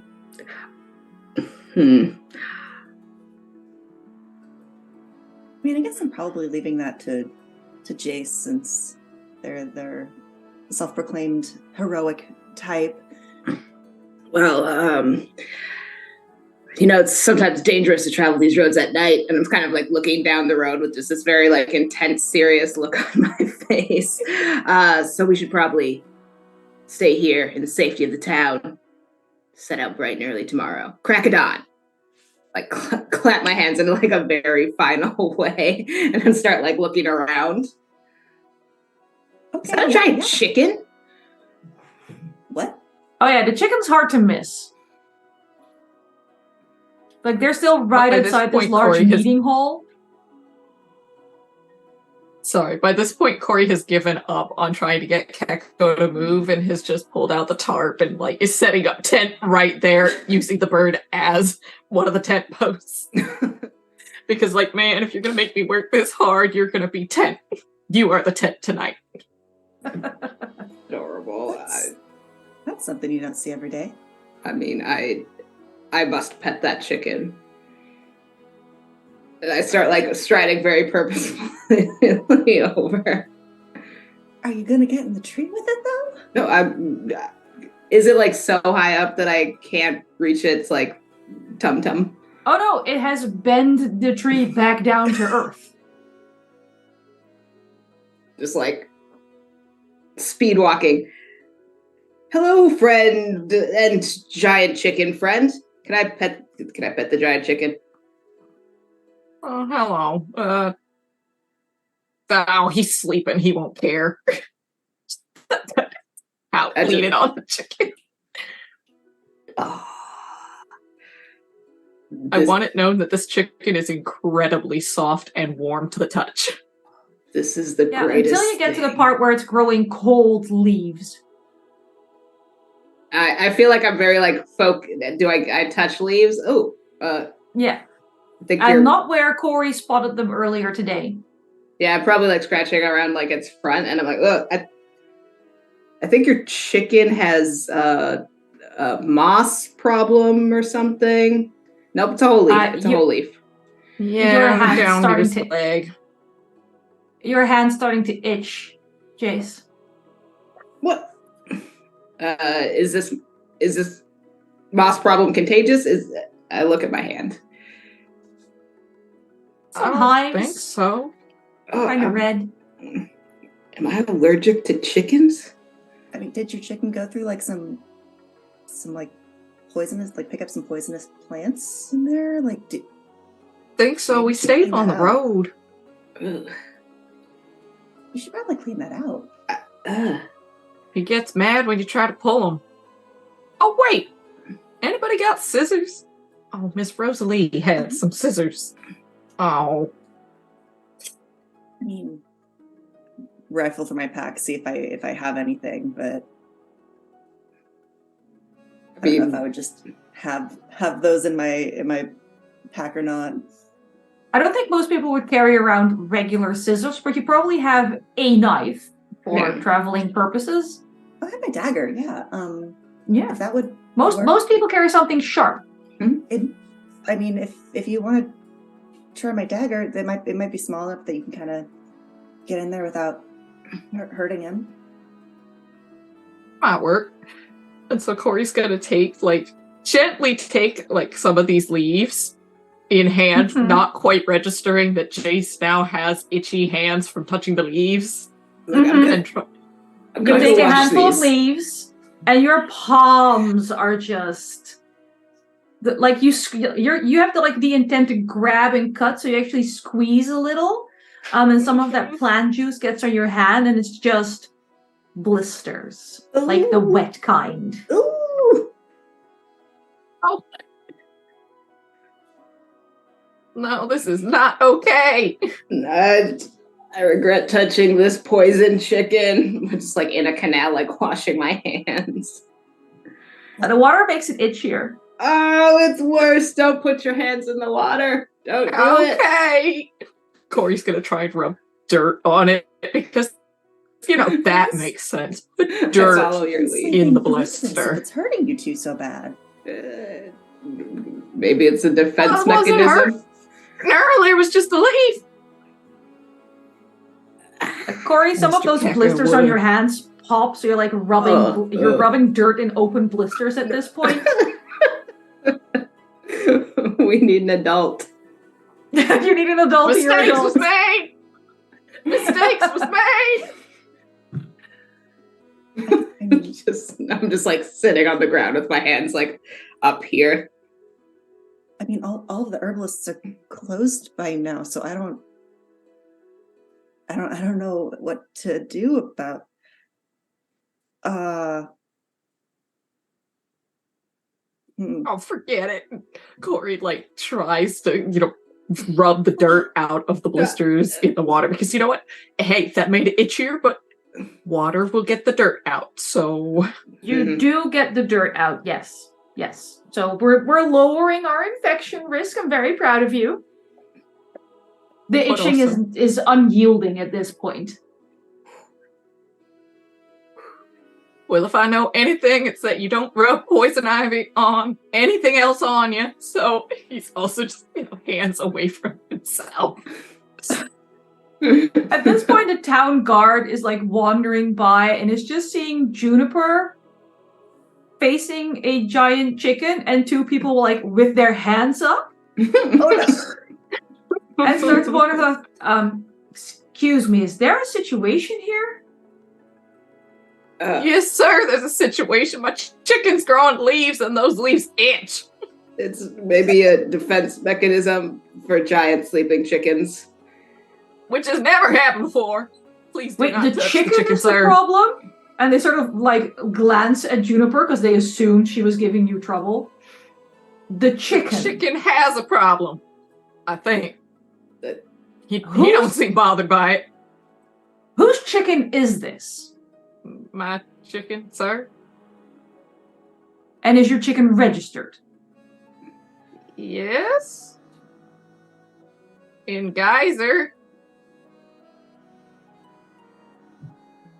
Sir, did you bring a venomous animal onto Liverfen property without registering your venomous animal? He ain't venomous, or he wasn't when I got here. Wouldn't that be poisonous? You don't bite nothing to make it poison. I mean, we did get reports of your chicken attempting to peck and maim a child earlier. He didn't maim nobody. Just pinched a little. Because they pinched him first. I'm fairly certain that qualifies as biting. Though I don't think I heard about the child. Grabbed a fistful of feathers and pulled, sir. Pinched very badly.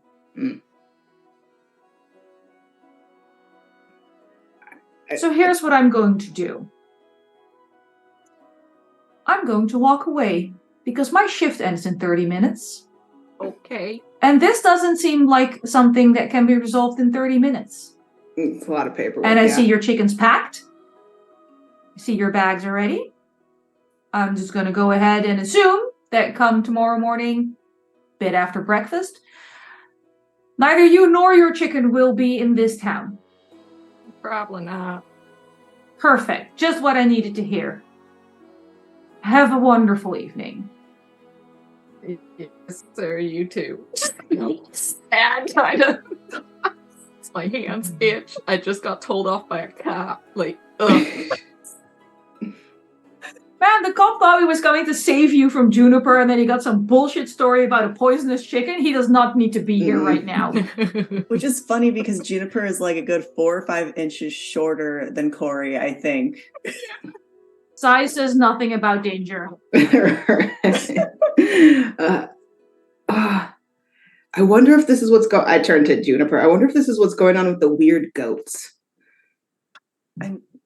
Maybe, but I feel like they would say if it was poisoning people. I feel like that would be important information to put in a flyer. You would think, but it was an overall fairly light on information flyer. So maybe they were trying to get people there to deal with the problem before unleashing the poison goats on everyone.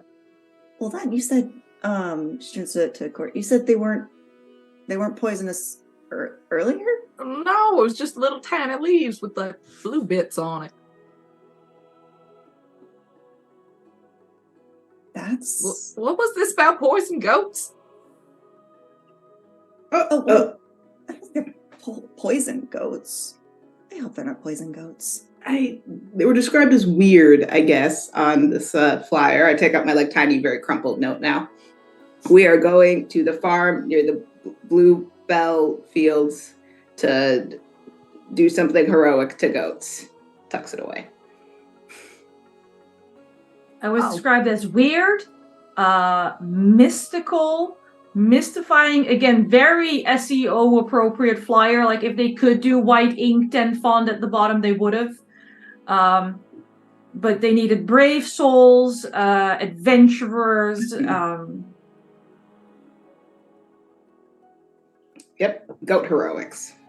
So yeah, we're Goat going to heroics. this farm tomorrow to check out the goat farm. Fabulous goat farm, maybe? Ferns? Yeah. Ferns? Oh, well, we're heading the same way. Oh. Do you want to go together? You might have a bit of trouble with your hands. Yeah. Yeah. I mean, plus safety in numbers. We don't know the dangers of the road. I don't know. The roads was pretty quiet getting here. Yeah, but if this is happening to your chicken at Oh no. this fast of a rate, what if other things are turning poisonous? I had not considered that. Yeah, maybe safety in numbers is a good idea. Mm-hmm. Yeah.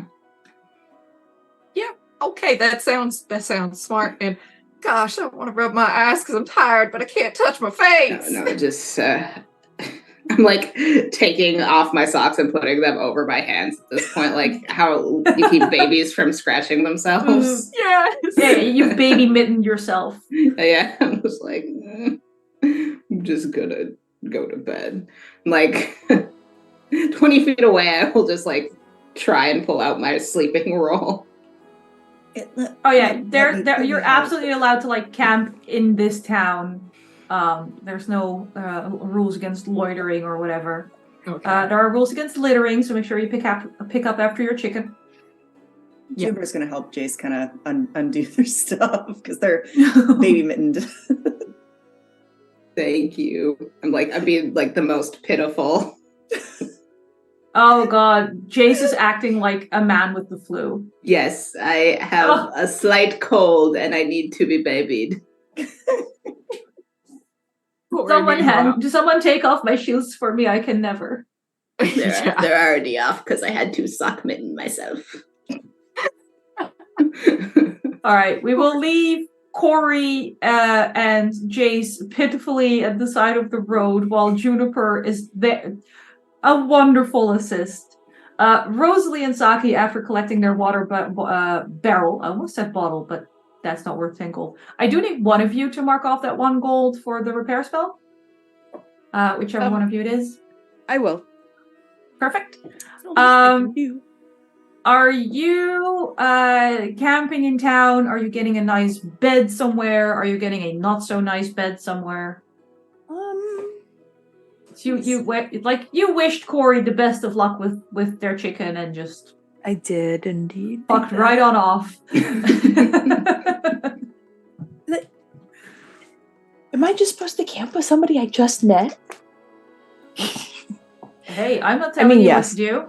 I'm asking. I will also point out that beds are expensive, but you still have money, so you could. I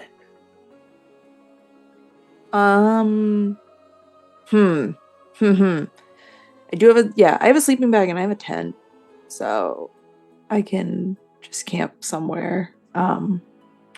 There's lots of little camps springing up around town. Yeah, somewhere that looks safe. You can just park yourself right next to the main building, but so you're kind of trading safety for noise pollution. That's fine. Okay. Saki? I think I'm going to do the same thing. I only have a sleeping bag on me, so I'm going to be sleeping kind of closer to the wall of the building. Perfectly fair. Mm-hmm. And considering that a room that is considered the level of squalor is 5 gold, I think, camping is Ew. a solid choice. It does mean, though, that we're going to be making camping checks for everybody who's camping, which is literally everybody. I'll say, because you normally do a group camping check, we'll split you into groups, and we'll have Rosalie and Saki make one camping check together, and then Juniper, Corey, and Jace make the other camping check together.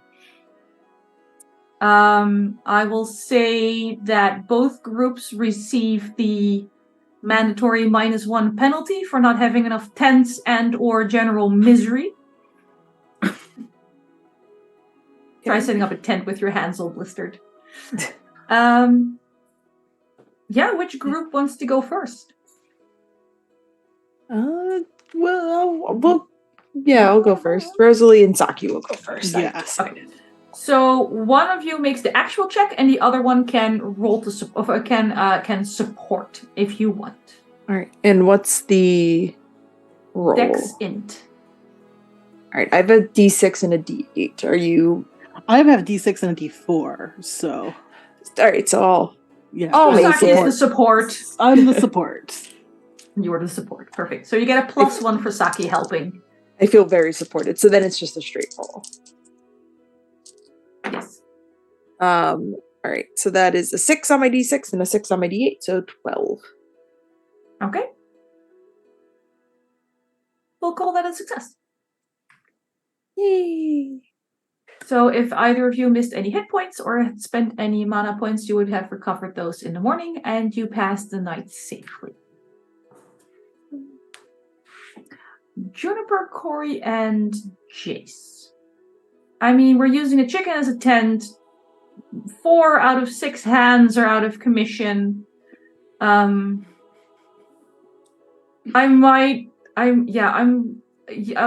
keep the -1 penalty, but I'm also going to make your target number higher because you just have less of a camp.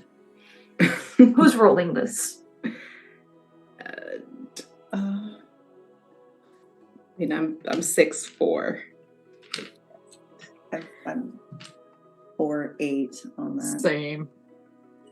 That's kind of a Lori is making the attempt to help set up camp, but like it's that awkward, grab stuff with your wrists type stuff, or like stand. We on already an object determined and hold it Jace was down. being a baby in the corner. I'm pretty sure Jace definitely is not actually helping. You're giving helpful directions from 10 feet away. Yeah. I might as well roll since I'm the only one with hands right now. Yes. Now there's a sentence. Ooh, -1. That's 3. A parade. So we're gonna call that a failure.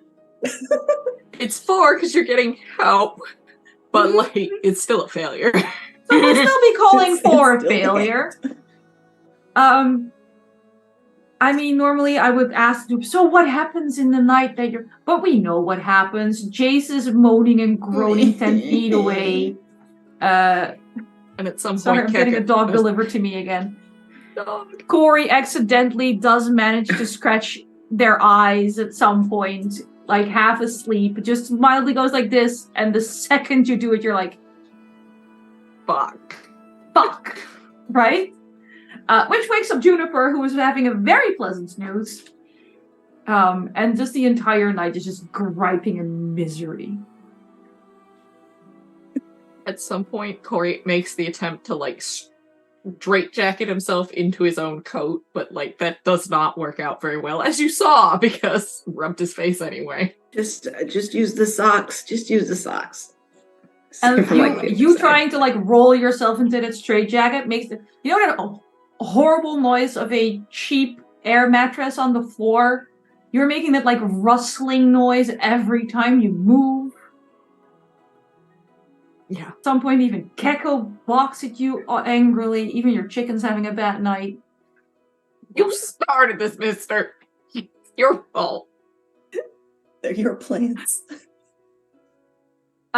We'll move on to the following morning, where Rosalie and Saki are waking up refreshed and quite chill. Please roll your conditions check. A strength and spirit roll for both Rosalie and Saki, please. Oh. Okay. See how you're feeling today. That's a 5 for me. That's a 7 for me. Okay. So you might be waking up feeling relatively refreshed, but there was this noise pollution I mentioned kept you up a little bit, so you're not as refreshed as you would have liked to be. So you can write down your condition number somewhere, and this is your condition number for the entire day. Bringing us to Juniper, Corey, and Jace, who I would say wake up, but that implies you slept. Who see the sunrise. Please roll your condition checks and take a penalty. I'll give you a -1 for having a very shit camping check. What do we do? Strength spirit, please. Strength spirit is Yes. that. Okay. Ooh. Corey gets a 6. Oh, sorry, that's a 5. Because it's -1. Yes. Ooh, a 3. I got 2 and a Nice. 1. Wonderful. Please write down your condition numbers. These will remain valid until either you camp or you reach a next settlement. So the condition number is the number you use when you encounter something that can give you a status effect. So if you encounter like a poison or whatever and has a status effect of 6 and your condition is under 6, you're poisoned. That kind of stuff. Which is why a higher condition is a good thing. Yep. Good morning, characters. How are we feeling? Oh, face hurts. Feeling okay. I'm not feeling surprisingly that bad, despite the fact that I feel like I must be used to this from living with my father. I'm taking care of grumbling men. Fair. You didn't sleep much, but at least your hands aren't blistered. Exactly. I didn't touch the leaves. So speaking of leaves, how bad did it get in the night? Oh, he's glorious. The foliage, it's green, it's shiny, it's lustrous. There's, I'd say about a quarter of your chicken is covered at this point. Is it bad that it just makes me want to pet him more? Don't do it. Don't do But it. he looks so shiny. Keep your mittens on. Ugh. Okay. He's so petable, and he's usually so nice and soft and warm. He was warm, and then he gave me blisters. Yep. So while Camp Chicken is trying to get underway, I think Camp Water Barrel already up and moving. You know, score a bit of breakfast on the hoof, and yeah. Yeah, I think because I had told Corey where we would meet in the morning, so I think it's kind of like I just imagine it like the Sailor Moon thing. You got like a piece of toast hanging out of your mouth. We're like pushing this giant barrel. Absolutely. Excellent. Rosalie's way too awake, just a little too chipper for the time of morning. You're that 6 a.m. chipper person. Mm-hmm. Yes, I hate you. Yeah. I'm awake, but I'm not necessarily like happy about it, but I'm used to it. So awake by necessity. Yeah. By choice. Awake by Alright. necessity. I'm pretty sure you said I'll meet you here tomorrow to Corey. Mm-hmm. So you can just roll your water barrel straight Yes. into Camp Chicken, which has expanded somewhat. Be like, good morning. Oh, hi. You're new. And you're wearing socks on your hands. Well, yes, and my eye is also not puffy if we're talking about sensibilities. The leaves hurt. Don't touch those leaves. Mm-hmm. That's new. Ooh, okay. Pause on the introductions. I want to go over to Keko. Do the leaves look any different than they looked yesterday? Do they look like this? Pull out the notebook. So they look from what you've seen in plants, these look like more like the mature version of leaves. So they're a little rounder, a little darker, and 100% juicier. Ooh. Interesting. So I do have a little baby pet in my like probably been sleeping in my pack this whole time. I'm gonna like just quietly take it out, start checking it over for leaves. I'm trying to keep it out of sight of the chicken because that chicken's big enough to eat my little fox. You're not wrong. So we're checking the fox. yeah, I want to check him over for leaves. Roll in spirit.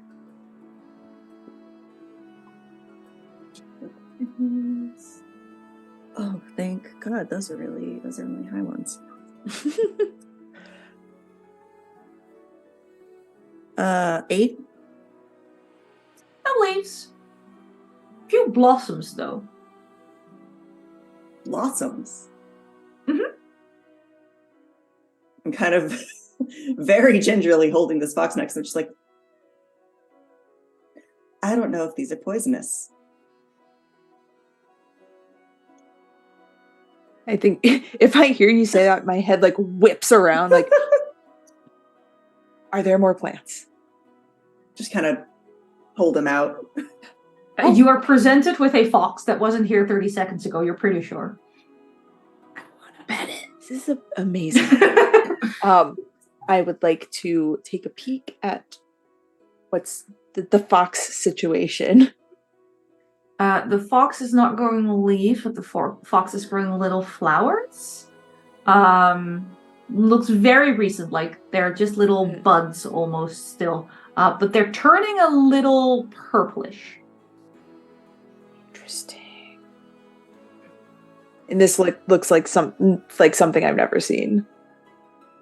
You've seen probably the drawing of this. Okay. Firefly dark patch, most likely. Oh. Would normally not grow on foxes. Is he That poisonous?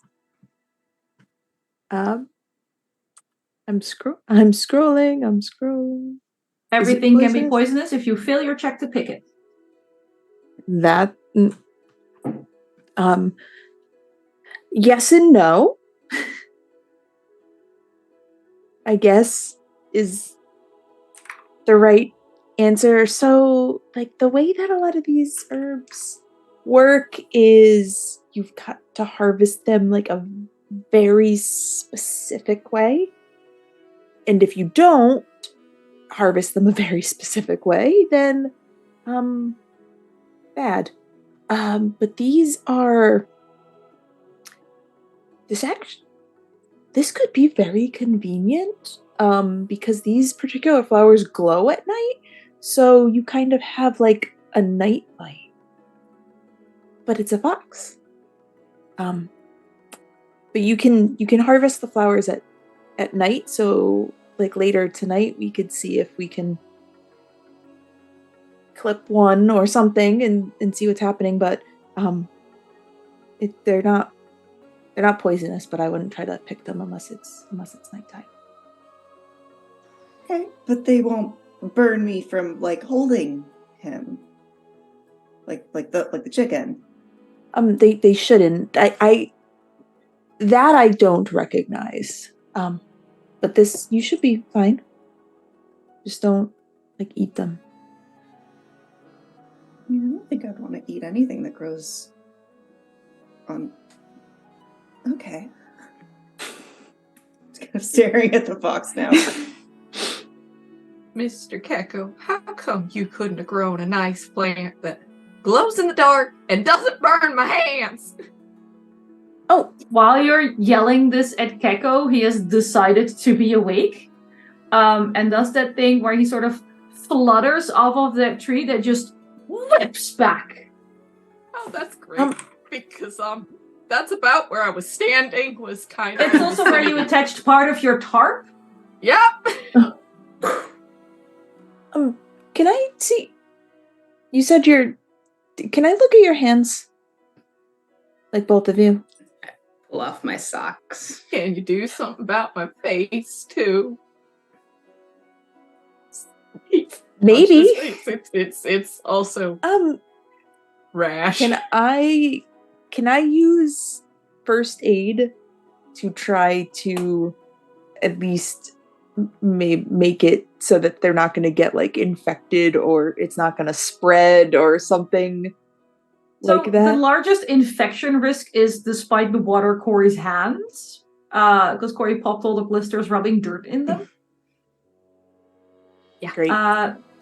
That might be step one. Yeah, like I want just try to like clean it. Yeah. So would that be first aid? That would be first aid. Okay. So that's int and spearhead, which is to his credit, Corey is trying to be brave about this, but it hurts. You're doing a great job. That's a 6 and a 7. That's a 13.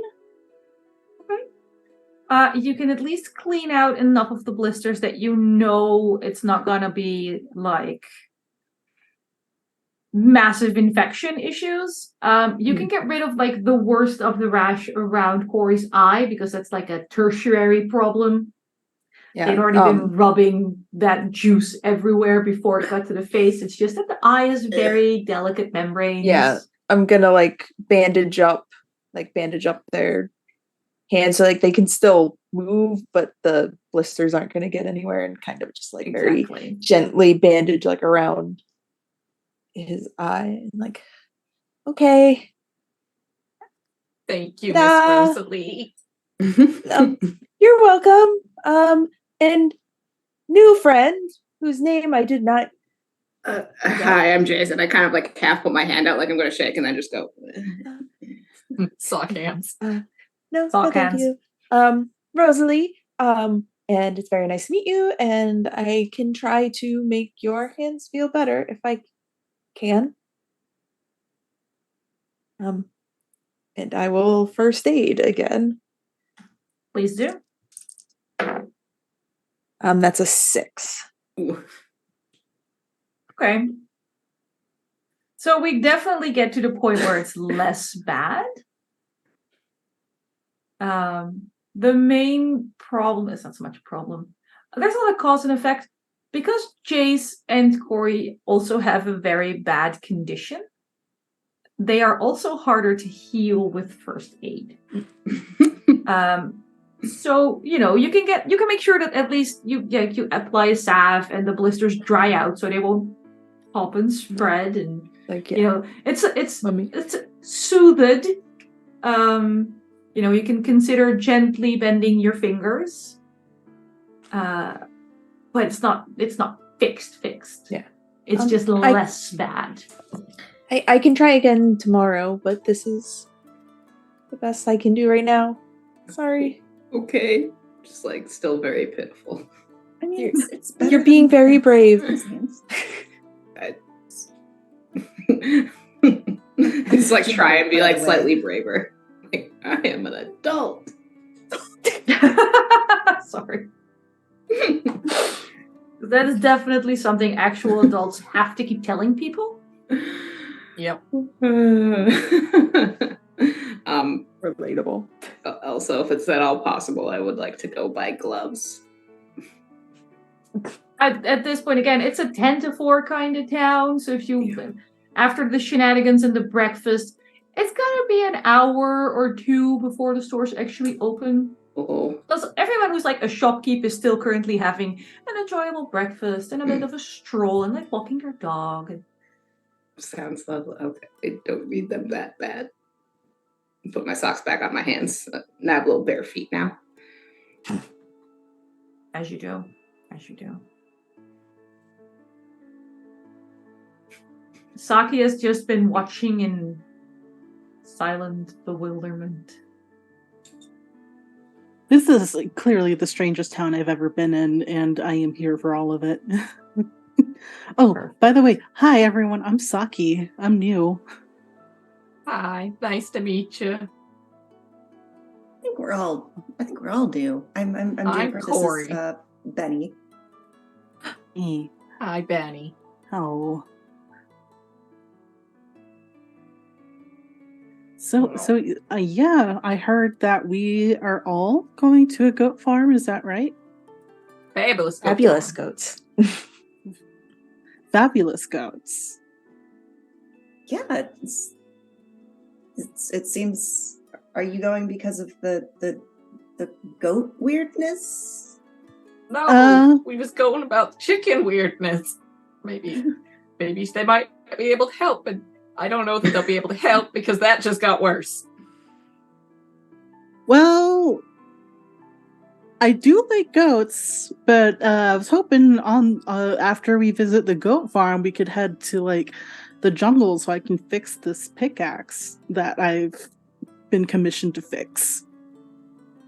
You have to go to the jungle to fix the pickaxe? Those seem like extra steps.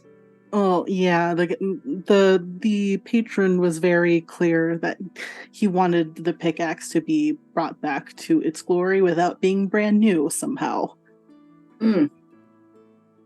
Very specific. So I take the piece and I show them the symbol and said, so the symbol, I think it's from a flower from the jungle, so maybe the wood came from there too.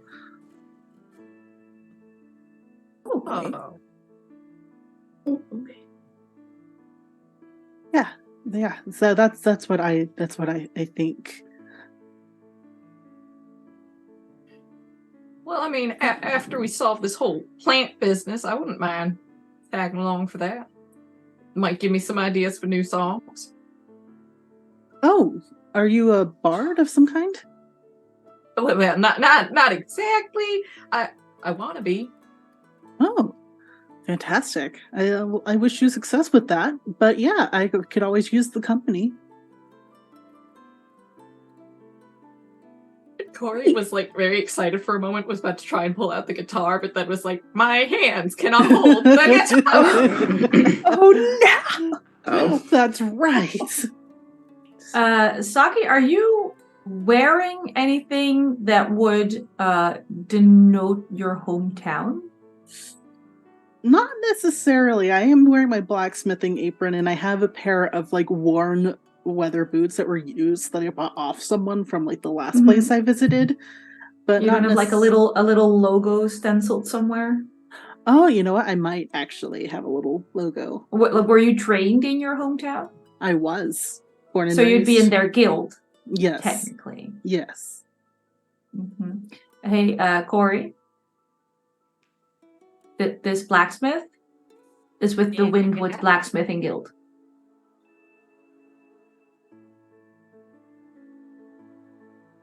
Hey, you're from Windwood. Oh yeah. That's funny because that's where I'm trying to get to. Oh yeah, that's really great. Yeah, I was born and raised there, a 4th generation blacksmith. That's so cool. Yeah, maybe after I fix up this pickaxe, we can stop by and I can show you around. I would really greatly appreciate that. Yeah. Ooh. The day is not completely terrible. Oh, I gotta pick up my tarp. Because it is all over the square. It is. I can help. Okay, so Jason, Corey, roll that up without using your hands. Yeah. Sorry, I already admitted they're helping. She's helping. Rosalie is still stealing glances at both Chicken and Fox and making like little drawings. Jace is being a complete baby while claiming to be an adult. At what time or what point do you feel like you have collectively scraped enough of a party together to venture forth? I mean, we got up with the sunrise, which was probably around 6:30, 7 o'clock. Yeah. Like Pretty much. 8:45. Yeah, like Perfect. at the earliest. Yeah. Okay.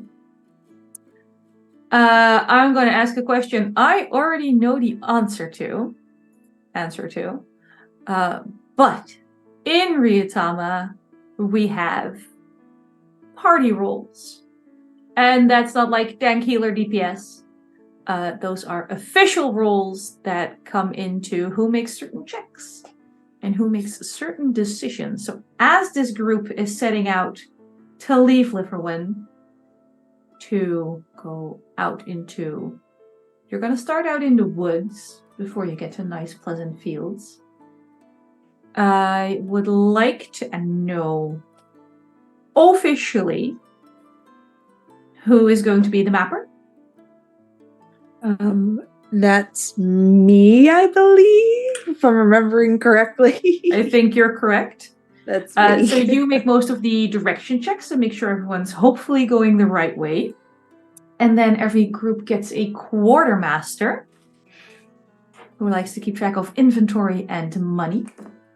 I believe that was me and Corey. Yep. And I mean, Yeah, we've let's got a barrel of water now that's going up on the chicken with effort. I will help load the chicken because I have both the strength and the usable hands. Although I'm probably also being extremely careful because I don't want to touch any of that. Nobody foliage. wants... No. It's like, watch out for the leaves. But In fact, I almost feel like Corey takes the tarp out, flips that over the bird so that we don't have to touch the bird, and then we load the stuff onto it. Okay, so the bird is now wearing a tarp. I'm picturing like a chicken in a moo kind of situation. A jaunty poncho. Exactly, a jaunty poncho. He's got a cape. And in the tradition of every good leader ever, offering suggestions from afar. mm-hmm. Jace is the party leader, which means they get to break ties if the party can't decide where to go for any reason. And the self-admitted note-taker, Saki/Amanda, is going to be the journaler, which means they write down what the party encounters at the end of every day of travel. So, you are at the dragon statues that Saki was at yesterday. Ready to leave Liverwyn behind, ride your jaunty chicken through the woods to the fabulous goat farm, full of goats that may or may not be fabulous. But it's sure to be an exciting adventure for the entire family.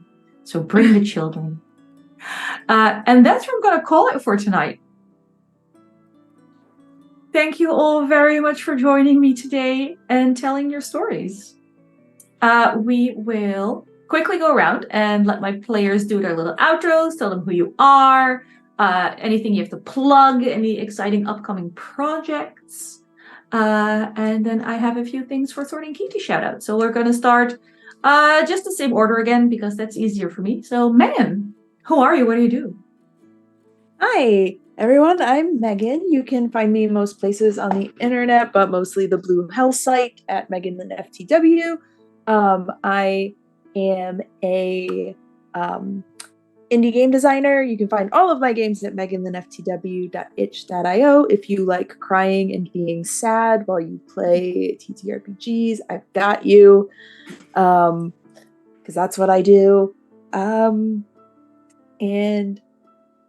there are things happening, but nothing I can talk about yet. So if you follow me on Twitter, everything will become known in time. And Excellent. that's me. Wonderful. Wraith. Other than having to craft a poncho for a stuffed chicken. I think I can manage that. Luckily, I also have a lot more fake plants to coat this guy in now. Hi, I'm Wraith. You can find me at Slender Noia, mostly on Twitter, because if I start using too many things, I just forget how to use all of them. You can also find me over on Exquisite Corpse Presents, both as cast and crew. We have a Saturday game that'll be returning soon at 7 p.m. It's been so long, I forgot exactly what time we get live. We're going to be returning probably next week. And then if you want to punish yourself and get up extra early, right before this stream, we have a Thirsty Sword Lesbians game based on Arthurian legend. And we are Knights of the Round Table, or potential Knights of the Round Table, and currently having a very bad time in a very bad magical forest. Yeah, that's me. Sounds lovely. Lex. Hi, I'm Lex. You can find me on Twitter, Twitch, and Ko-fi at FortAfair, no dash in between. A couple other places at LexArts, 2 X's, and everywhere else at FortAfair with the dash in between. I illustrate, I play games. Speaking of games, on Monday evening, I want to say 9 p.m. Eastern Time, we'll be playing some D&D. We are in the middle of a train heist, and that has gone sideways as we've entered an anti-magic field, and a giant construct is going to annihilate us. Tuesday mornings, really early U.S. times, reasonable morning times for y'all in the, European time Not zones. US. Yeah, and evening for anybody in Oceania. Yeah, it'll be great. Tuesdays, more D&D. We are trying to piece together the multiverse, and that is going horribly. That's about it for me right now. Excellent. I hope that just Ryuutama doesn't end up in the list of games where things are going horribly for you. No. But so far we're on track. So far we're on track to join the misery. I say horribly, but in the most loving way. Very good.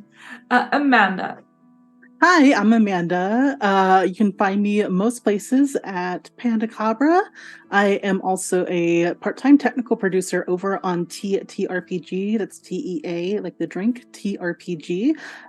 Coming up, not this Tuesday, but next Tuesday, we are starting an untitled Root game that I will be a part of. That I'm also doing some tech stuff with. And yeah, you can find me, again, most places at Pandacabra. Say hi. Nice. Kai. Hi, I am Kai, or Kyle Creative on ye old internets. Mostly I play over on Gut Punch RP, where I'm actually DMing starting some Wednesday soon. Otherwise, I'm doing a playtest for a system called Spliced right now over on Alakazam's channel, and that's every other Tuesday. And I think that's it. Sometimes I pretend like I stream on my own channel, but me. My name is Anniek, and I don't stream on my own channel because technology scares me, even though I work in IT. I am occasionally on Twitter, if I have to be, and then I'm at Anniekster. I also paint watercolors, and I play a lot of games, though currently not that many on stream, but a lot at home. I will be here every Sunday for the next few weeks running this Ryuutama game. And April 21st and May 5th, those are Fridays, I actually get to be a player. I will be on Manapod Studios for their EU happy hour, something from my time zone, at 8:30 CET. I'll be playing a Tales from the Loop game set in 1980s New Zealand. It's going to be a wild time. I get to play the rocker kid. As for this channel, Thursdays at 4 p.m. Pacific, there is an Invisible Sun game called Fraying Threads, DM'd by Mer, a really great Invisible Sun DM. Saturdays at 3 p.m., we of course have Horizon's Call. I don't get to have a favorite character, but it is Winnie, and you know I'm right.